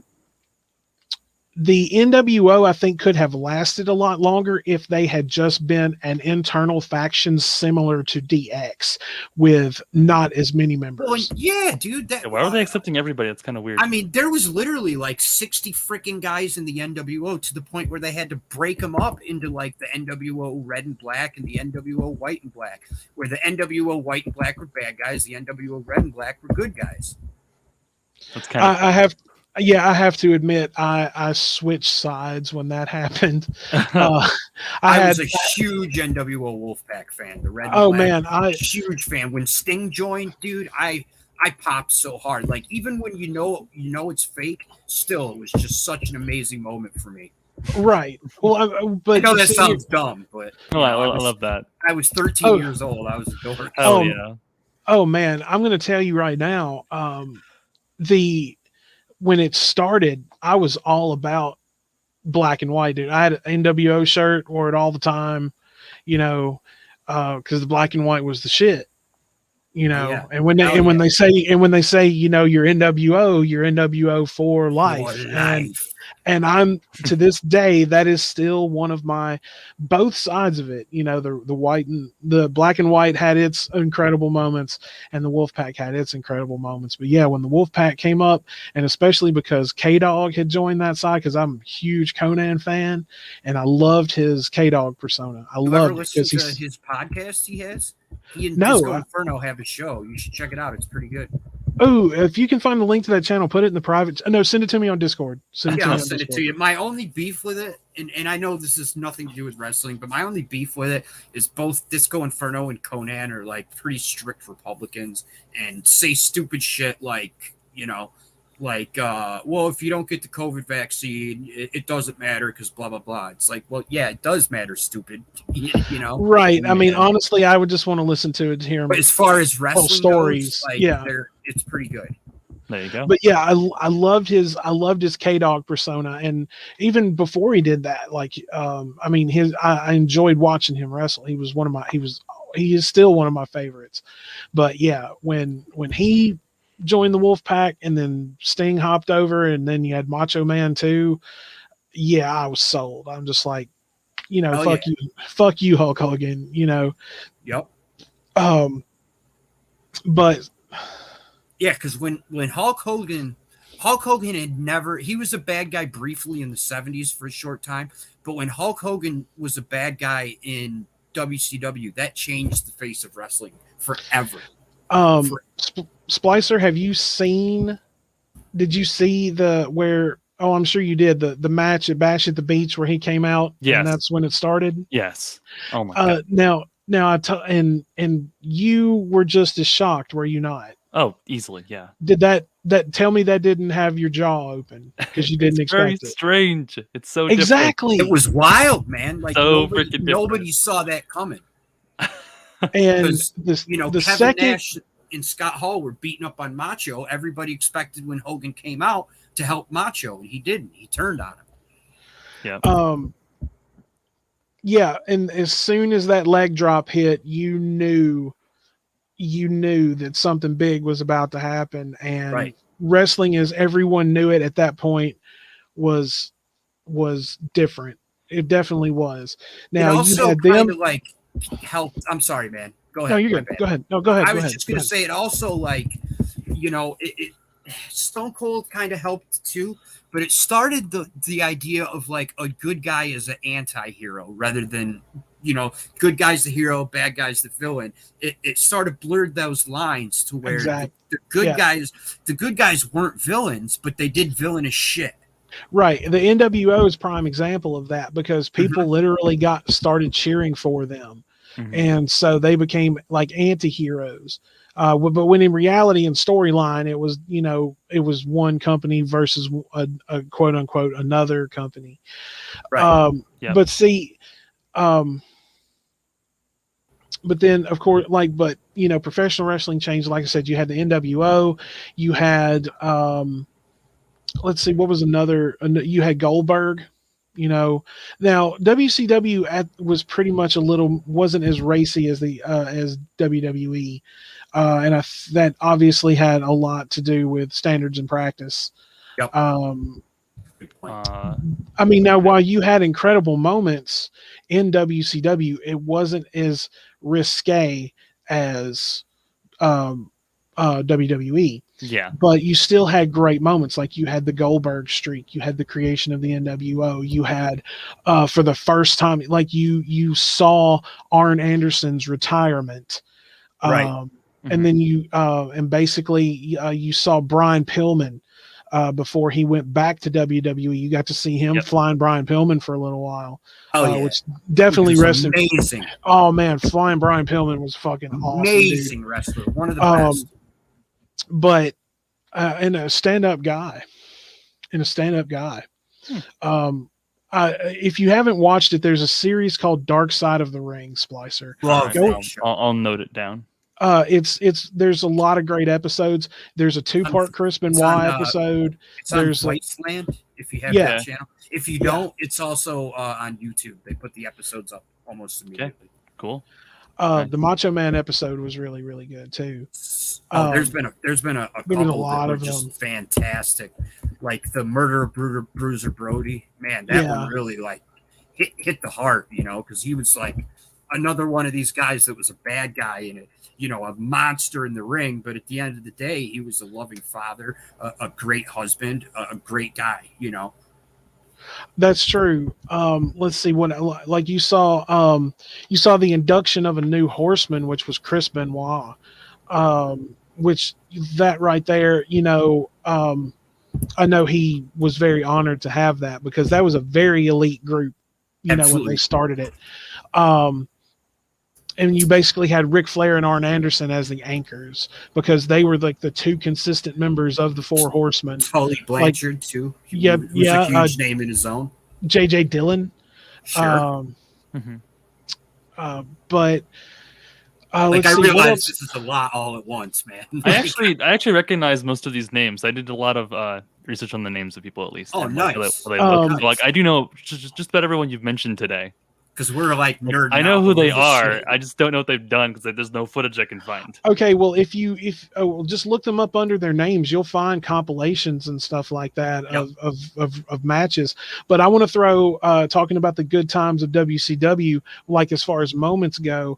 I'm going to bring up an individual. This is someone who's not a bitch-titted individual by any means whatsoever. And that is Diamond Dallas Page. Yep. DDP. What an man. Splicer, if you have never watched a great wrestler and a great guy. Even better person. Exactly. He has saved 3 wrestlers' lives at this point. Yeah. Scott Hall would be dead. Jake the Snake Roberts would be dead. flat out. They would both be dead if it were not for DDP, and I believe that in my heart. Oh, wow. That's no, they've even admitted, like I've heard Scott Hall say that. You're talking about 30-year drug addicts. 30, 40-year drug addicts in the first time in their lives. They were, drugs, alcohol. The first time in their lives they have been clean was because DDP got them clean. And wow. and now they're living clean. I mean, Jake the Snake, Scott Hall is retired essentially, but Jake the Snake Roberts is in the AEW and helps book matches. Wow. Well, a lot of the older guys will like Arn Anderson worked with security after he retired. Like he worked behind the scenes, and you would see him on camera every once in a while. It's in AEW now too. Oh wow, that's awesome! Really, he manages Cody Rhodes. Oh, that's cool. That. Oh yeah, and WCW was my first exposure to the American Dream, Dusty Rhodes. Oh, Dusty Rhodes. Son of a plumber.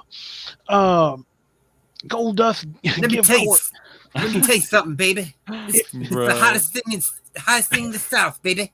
Oh no! My favorite one would be when he was doing commentary for WCW, he would be describing the match and be like, he should have put him down here, if you will. And I'm just like, baby. What? Oh man, the American Dream, Dusty. Man, this American Dream was the stuff, man. And they had a lot of. He's also got two kids who, in their own right, have been successful. Goldust was very good. He still wrestles on AEW, and Cody Rhodes changed the face of wrestling again by introducing AEW and really being like, the Young Bucks help run it. Kenny Omega helps run it, but without Cody Rhodes, that the AEW wouldn't be a company, let alone a successful company. Yeah. Well, honestly. And honestly, let's see. Some other great moments was when you had, Chris Benoit win the title for the first time. Eddie Guerrero win the title for the first time. You saw a lot of good and incredibly terrible matches throughout the whole time. But really, what a lot of it is centered around is actually the people themselves. Like you had a lot of big names. Like I said, you had Dusty Rhodes, you had Hulk Hogan, you had Macho Man Randy Savage, you had Ric Flair, Arn Anderson, you had Mean Gene Okerlund, you had James J.J. Dillon, like basically running the company. Right. You have all of these huge, and then you get into younger guys, and you had guys like Sting, and then you had Lex Luger. You had the cruiserweights coming through, Rey Mysterio Jr. Let's see who else. Eddie Guerrero before he became a heavyweight. Yeah, and everything like that.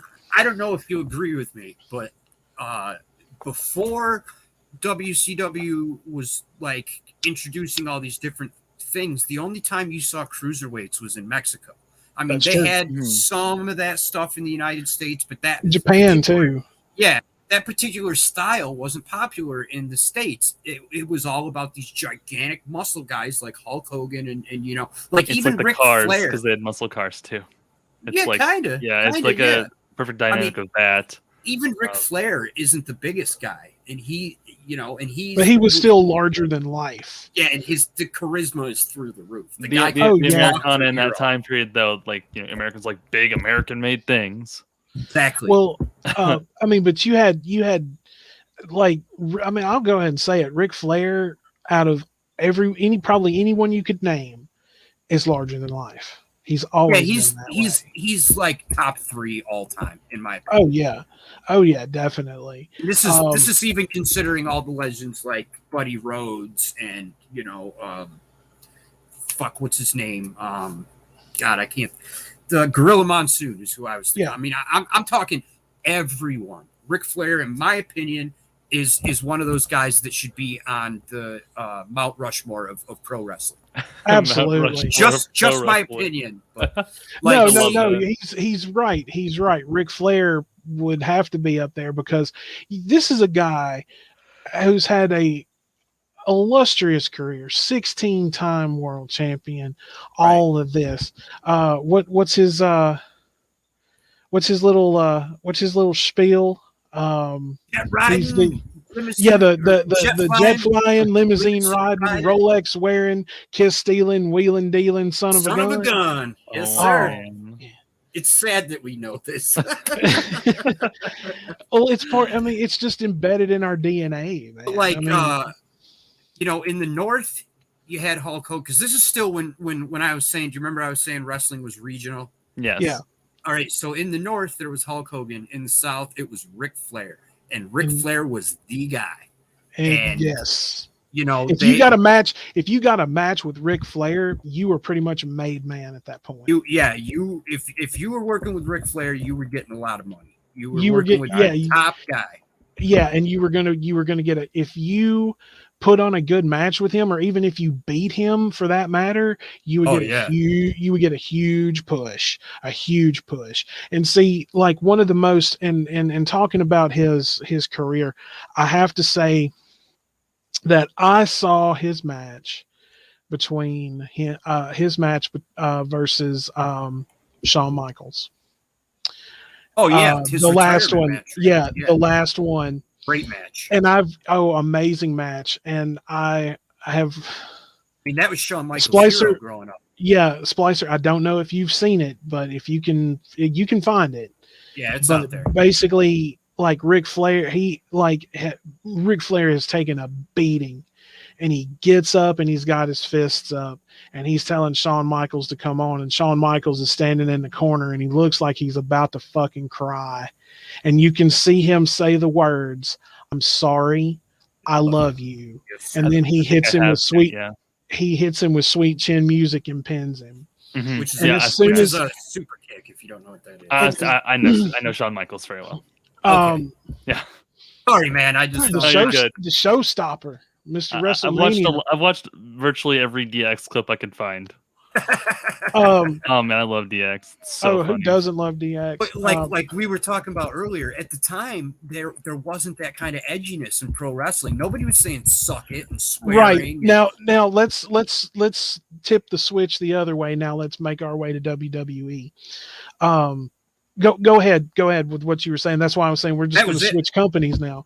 Well, that's true. Like, and then you had like the crotch chop and all this other kind of stuff, and you had guys with names like Mr. Ass and all of this. Because I'm going to tell you right now, if you want to put the two, that was Badass Billy Gunn. It was Badass Billy Gunn and the Road Dogg Jesse James, and they were the New Age Outlaws, and their intro is legendary. I know them. Yeah, they've shown up on like the modern stuff. No, go back and watch them during the 90s, because when they would come out, their intro was absolutely amazing, because you get Road Dogg Jesse James out on that microphone, and it was incredible. Yeah, he was a talker. They were the second generation of DX, because the original DX was just Triple H and Shawn Michaels in China. But then after Shawn Michaels got hurt and he didn't retire, but he basically retired and would come back later. That was when Triple H ran the group, and DX, he immediately brought in the New Age Outlaws and X-Pac. So, you had Triple H, China, the New Age Outlaws, and X-Pac were the 5 DX guys. And that was like when they were good guys, because they were anti-heroes, Shawn Michaels and Triple H, and they were meant to be villains, but the crowd cheered. It was like how Jerry Springer became so popular for trashy content. That's what DX was in pro wrestling. That's exactly what it was. They were the Jerry Springer show of, well, actually, and then in the Attitude Era, WWE was like the Monday night Jerry Springer show is basically what it was. Yeah. They were pushing the envelope as far as they could. Absolutely. You started seeing bra and panty matches. You started seeing very, very violent hardcore matches. You started seeing you basically just had like The Rock come out and get on the fucking mic and tell somebody to know their role and shut their mouth. Which honestly, I really wish that he had not stopped using that, because that's one of my favorite zingers from him. Is he just look? I mean, this is a guy that would when he got out from the whole Vince McMahon, like the corporation and everything, this is a man that would look the boss in the face, or Stone Cold Steve Austin. It didn't matter who the hell it was. He'd look them dead in the face and tell them to know their role and shut their mouth. And I'm like, he also would openly talk about eating pussy. It was called pie, but that's Mhm. what I mean. And it like wrestling had never my seen anything God. like that. I mean, oh yeah. it was wild. They're actually like Well, way now, wait more a minute. PG than they were.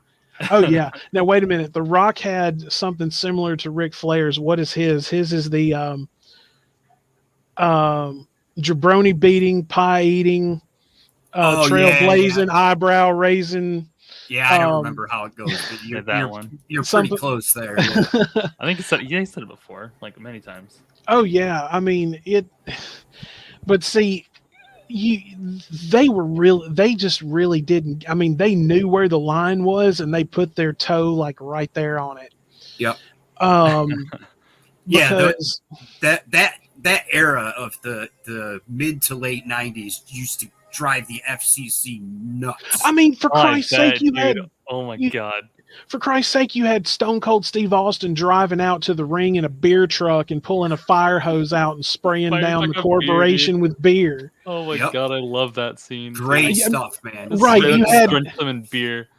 You had him driving a Zamboni to the ring and then climbing on top of it and jumping into the ring with Vince and beating the snot out of him, and then he gets arrested.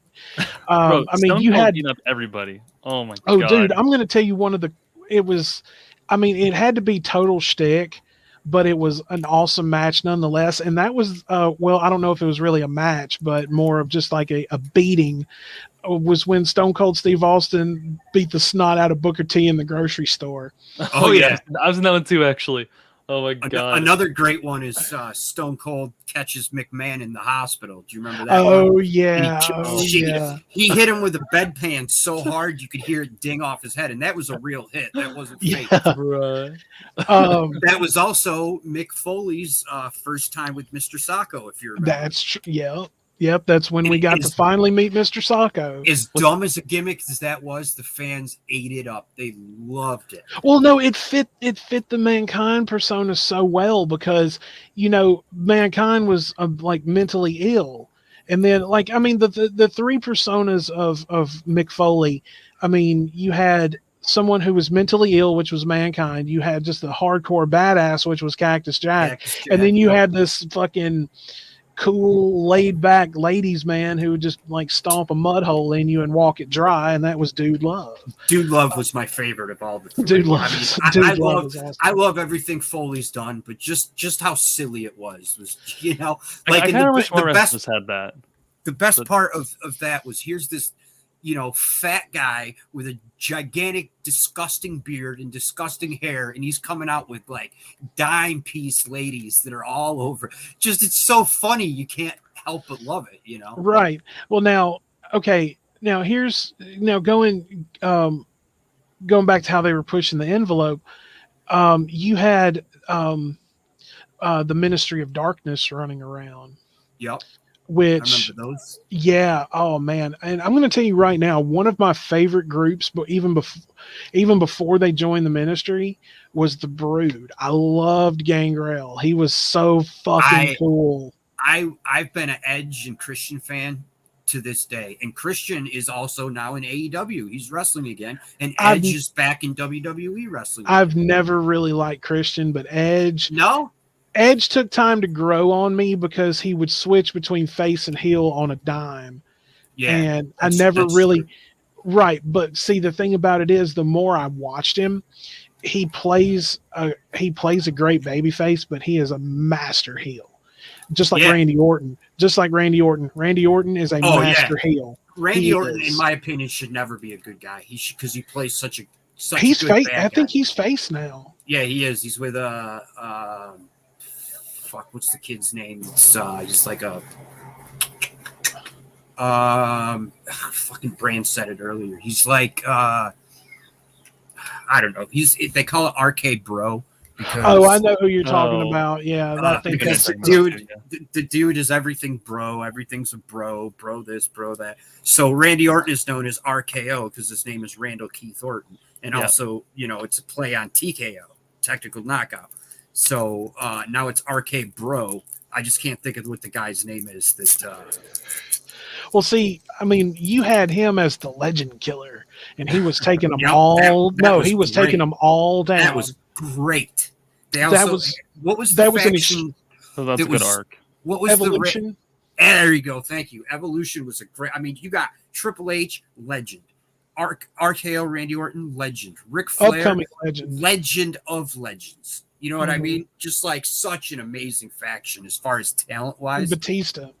And Batista, that's right. I forgot about Love that. me some Batista. Another legend, and his Guardian of the Galaxy's role is one of the best I've ever seen a wrestler transform into a movie, because Hulk Hogan made terrible movies. The only good movie he was in was Rocky 3, I believe. Well, now, Wow. if you want to talk about factions real quick, and then one of the last things I want to mention, because just the how funny the joke has become over the years. If you had to rank factions out of all the best ones, let's say top 5, in your opinion, of course, what would they be? I'll give you mine and No, see. you go I first. couldn't even I'm name curious 5 factions from that what era. you have to say. Okay, well just let me and Jake do it, and then you can see if you can go from there. Yeah. How about number you give one and I'll give one? Sound good? Okay, all right. Number 1's going to be the NWO. Okay, I'm going to go with the guys that I believe set everything in to have all that happen, which is the Four Horsemen. Which in my opinion was the first heels or bad guys that were getting cheered. I can see that. Actually, that would be Four Horsemen would be my number 2. Okay. All right, so I'll say I don't know. I'll go with DX, because they also changed the landscape of the business, in my opinion. Okay. Now, of course, this being factions, it's too bad we can't. I'm going to give an honorable mention for a tag team, even though they weren't really a faction, and that was the Rock and Sock Connection. I'll throw a tag team in there too, and I'll say Road Warriors / Legion of Doom. There you go.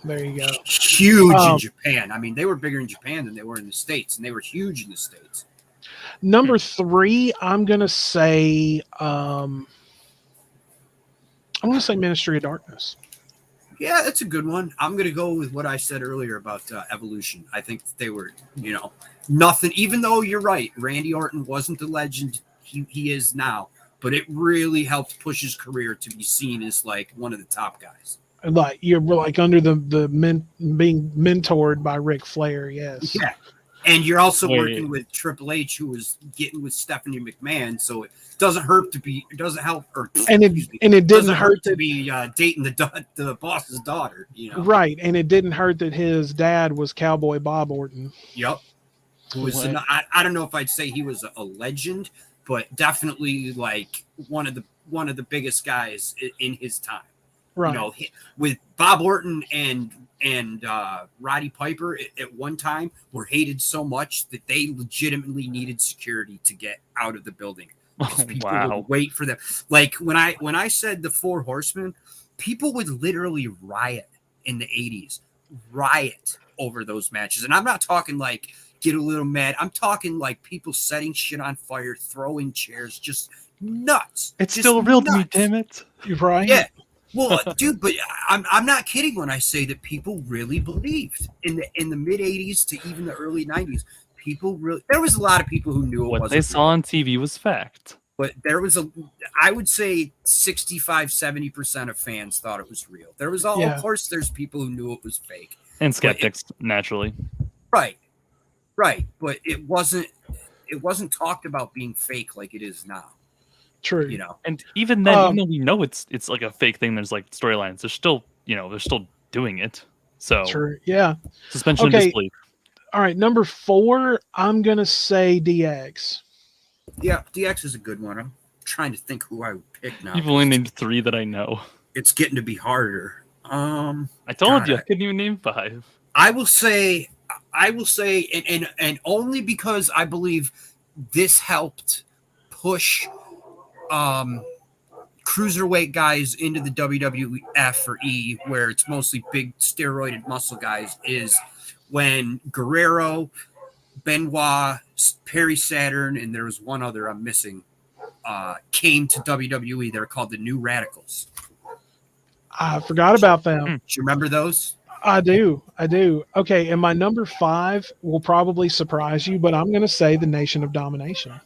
Hell yeah, man. As far as like putting, and it is shitty to say that there is definitely some racism that goes on in WWE, but Absolutely. that put people of color on the map as far as making them champions. Making them legitimate, because the only really black champion before that was the Junkyard Dog in the 80s. And, as much as it sucks to say, there was a lot of racism in wrestling, and there still is somewhat, but down south, it was bad. Oh, it was terrible. It was bad, man. But yeah, go ahead. No, I'm finished. I just don't want to underestimate like how racist the business was. It's gotten a lot better, but there still is some of that stuff that goes on. Oh yeah, but yeah, I think that because I mean, you had Farouk, you had The Rock, who else? D'Lo Brown was one. D'Lo Brown, the Godfather, who was Tom before he became the Godfather. The Ho Train. Yeah, yeah. One of my sister's friends in high school was a hoe at one of those shows around here. Wasn't that funny? Oh man, that was so funny. I forgot that had to be a lot of fun though to get. Oh, I'm sure it was a blast, man. I'm sure they had a blast doing that. But okay, now the running joke, and this will be the thing we kind of wrap up on, is talking about John Cena. Oh my freaking God, John Cena. No. Now listen. Now, speaking as a John Cena fan, pre what he has become now, his whole hip hop persona and everything that he had was very original, and it was a lot of fun to see. Yeah, you want to hear something interesting about that? So he was very close to being fired. They weren't doing a lot with him. He wasn't really having a lot of success. And he was on the bus going to the venue with all the guys, and he started freestyle rapping. And Stephanie McMahon in the bus heard it. It was like, this guy's pretty good, because he legitimately is good at rapping. I mean, yes, he is. They made it very cheesy for the WWE, but that's what sells. Now, I'm not a John Cena fan as far as wrestling, but as the person, John Cena has done more Make-A-Wish things for sick children than not only just any wrestler, any human. He's gone to see more sick kids as their dying wish or their last wish than any person ever has. And it's hard to be like, fuck John Cena, when he literally half of the time, even though now he's a big actor, half of his career time is in hospitals with sick kids. Yeah. And not because they're desperate to see him, because he wants to do it. Any of those guys could say, no, I don't have the time. He doesn't do that. He makes the time. Yeah. And it's tough as someone with that kind of career to sacrifice time with your family and friends and etc. But if you're going to do it, if you're going to sacrifice that time, do it that way. Do it to where you're doing charity. And especially, like, it's hard to hate a guy who goes and brightens the day for a sick child. That's true. But here's the thing, and that's the reason. The one thing I know that everybody would love to see, and I'm included in this, is to see John Cena turn heel. I would absolutely love to see that, but because of his charity work, that's why they won't do it. Yeah, I don't think it'll ever happen. I don't think it'll ever happen. At this point, John Cena would be the old dude. A John Cena heel turn would be number 2 in the list, ranked right underneath Hulk Hogan. Right, bro. CM Punk hated John Cena so much. CM Punk pretty much, not in real life. Not CM really. Punk No. pretty much hates Vince McMahon with a fiery passion, and he has good reasons. He doesn't like how the WWE had a hard on for John Cena the whole time. You're right. But see, the amount of hate that CM Punk has for Vince McMahon ranks right up there with the amount of hate that Jim Cornette has for Vince Russo. Oh yeah, so, easily. Well, also you got to realize that they goddamn near killed CM Punk, and that's no joke. That's bad. That staph infection shit that the doctor admitted he purposely misdiagnosed so CM Punk couldn't get time off to heal it. That could have fucking killed him. And they were giving him so much antibiotics at the time, he became resistant to antibiotics. Like, that's one of the biggest cases of neglect as far as the business goes that I've ever seen. And he was a top star. Yeah. Mm-hmm. It's not like he was some, mid guy working the mid card. He was the top He was guy. selling more T-shirts than John Cena. Mm-hmm. Yeah. No, CM Punk is, as much as people hate the guy because he's cocky and he's arrogant. Yes. He is, and he has a lot of beef with people in the locker room. It's not just fans. There's a lot of guys that don't like him because he had such a bad attitude in the WWE, but it's hard to blame him. Like, they basically tried to ruin the guy's career. I don't blame him. Mm-hmm. That's true. And I'm a huge CM Punk fan. I'll make that clear. I'm a huge CM Punk. Of course, dude. Well, I'm going to go ahead and say it, but I've honestly never seen. I don't know what he looks like because you can't see John Cena. So, yeah, you did. they keep telling me. They keep telling me. You want some wine with that? He goes to see the kids. The kids can't see him. Oh my god! The kids. John Cena. John Cena out loud with that. Wait a minute, That's so cursed. That's so cursed. John Cena is an optical illusion. Oh my god! I didn't know where you were going with that one. I'm like, what the fuck you mean? You Did the joke? I'm sorry, man. I know that's No. That's terrible. You got me with that one. Since we think of the children. Think of the children. Well, I mean, it's the running joke, that you can't where's John Cena? You can't see him. Even on Facebook, it's still a joke. Oh my god! Some of the best work against John Cena as far as on the mic was The Rock, though. Like, coming out and he'd be like, just do anything to mock John Cena. It was so fun. Fruity Pebbles. Yeah, all that stuff. Yeah, looking like a big hilarious. fat bowl of Fruity Pebbles. You come out in your green shirt and your purple shirt and your red shirt. It's like, what the fuck? Well, guys, I think we're going to go ahead and we're going to wrap it up for the week. But this has been an absolute ton of fun. Oh, man, I learned a lot. Splicer, it's great to meet you, man. I'm nice Jake. to meet you, too. Are you on the Discord? I am, yes. All right, man. If you don't mind, I'll DM you one of these days and we'll shoot the shit. Right. Well, Widow's my boy. Like, I didn't really know this guy a year ago, but the past year I consider him a good friend at this point. There's only a handful of people that I give my number to and I talk to about like my personal life. So just like I said, Bran is a good friend. Widow's a good friend to me, and he's been nothing but kind and respectful to me. I don't have a bad word to say about the guy. Even though Jake's an asshole. Except he makes cheesy ass jokes like John. Yes. I'm just saying, I can't look. I'm a fan, and I've never seen him. Okay. Thank you so much for letting me be a part of this. This has been so much fun for great. me, man. It's so much fun for me. I get picked on for being a wrestling fan, but this made my day. It's nice to just talk about it. Yeah. Well, we're gonna start trying to do these. We had originally planned to start doing them a little more often, and we just never kind of took off with it. Hopefully, at least once a month. I'm gonna try to start doing one at least once a month, maybe once every other month. Awesome. That sounds great, dude. And of course, Splicer, you're definitely welcome back. Jake, you're always welcome. Brand's always welcome. My God, I didn't expect to see him today. That was a surprise. So good. Yeah, that was cool. But all right, guys. Well, we're going to go ahead and we're going to wrap up for the week. I want to thank again Splicer and Jake Jonas for coming and talking with me today. And Brand, thank you so much for coming and joining us today. That was so much fun. And once again, don't be a stranger. Come back and see us anytime. Yeah, everybody go sub to Widow's channel, man. He puts good shit out. For real, man. He deserves way more numbers. Than liking the stream and everything. Oh God. Like I would love to see him get 1,000 or more subs because I would honestly, he deserves it. And this is a very intelligent man with a good heart. And I don't say these kind of things if I don't believe them. And for real, honestly, like there is 2 or 3 people I can name who I've come to and been like, this is why I'm having a bad day. This is what hurts my heart. And Widows has been a guy that really has touched my heart and made me feel a lot better about things in my life and made me feel like I mean something to the guy.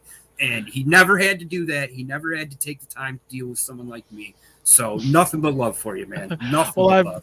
Well, I appreciate it. And right back at son. you, brother. Right back at you, both of you. Love y'all too, man. But yeah, we're going to try to start doing this once a month, maybe once every other month. And I definitely want to get like a group of regulars together to talk about this because, you know, a lot of people in the Discord aren't really into this the way that we are. So to have kind of like a set panel, you know, even if you'd have to adjust, you know, at the time, you know, if somebody can't make it or what have you, you know, we're going to definitely start doing this more. But yes, all right. Well, guys, we will be back next Saturday, same time as always. We were supposed to do 2 shows today, but I have a D&D game that was announced a couple of days ago, and I'm just like, well, shut up. No. What the nerd part? You know I love you, man. I know, man. But no, the nerd part about it is like I was sitting at home last night and I built a new Magic deck, so I'm going to play test it before we play D&D. So there's the nerd part of it. Good luck with that, dude. Yeah, shut up. I'll tell you like I tell Wanderer. Shut the fuck up, Don. But all right, guys. Well, we will see you next week. Once again, 2 p.m. Central, 3 p.m. Eastern, 8 p.m. UK time.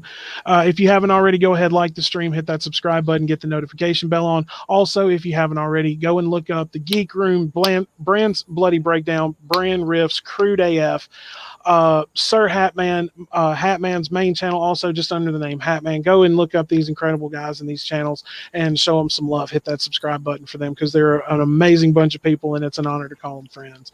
Hell yeah. So, guys, we will see you next week. But until then, my friends, as always, peace be with you.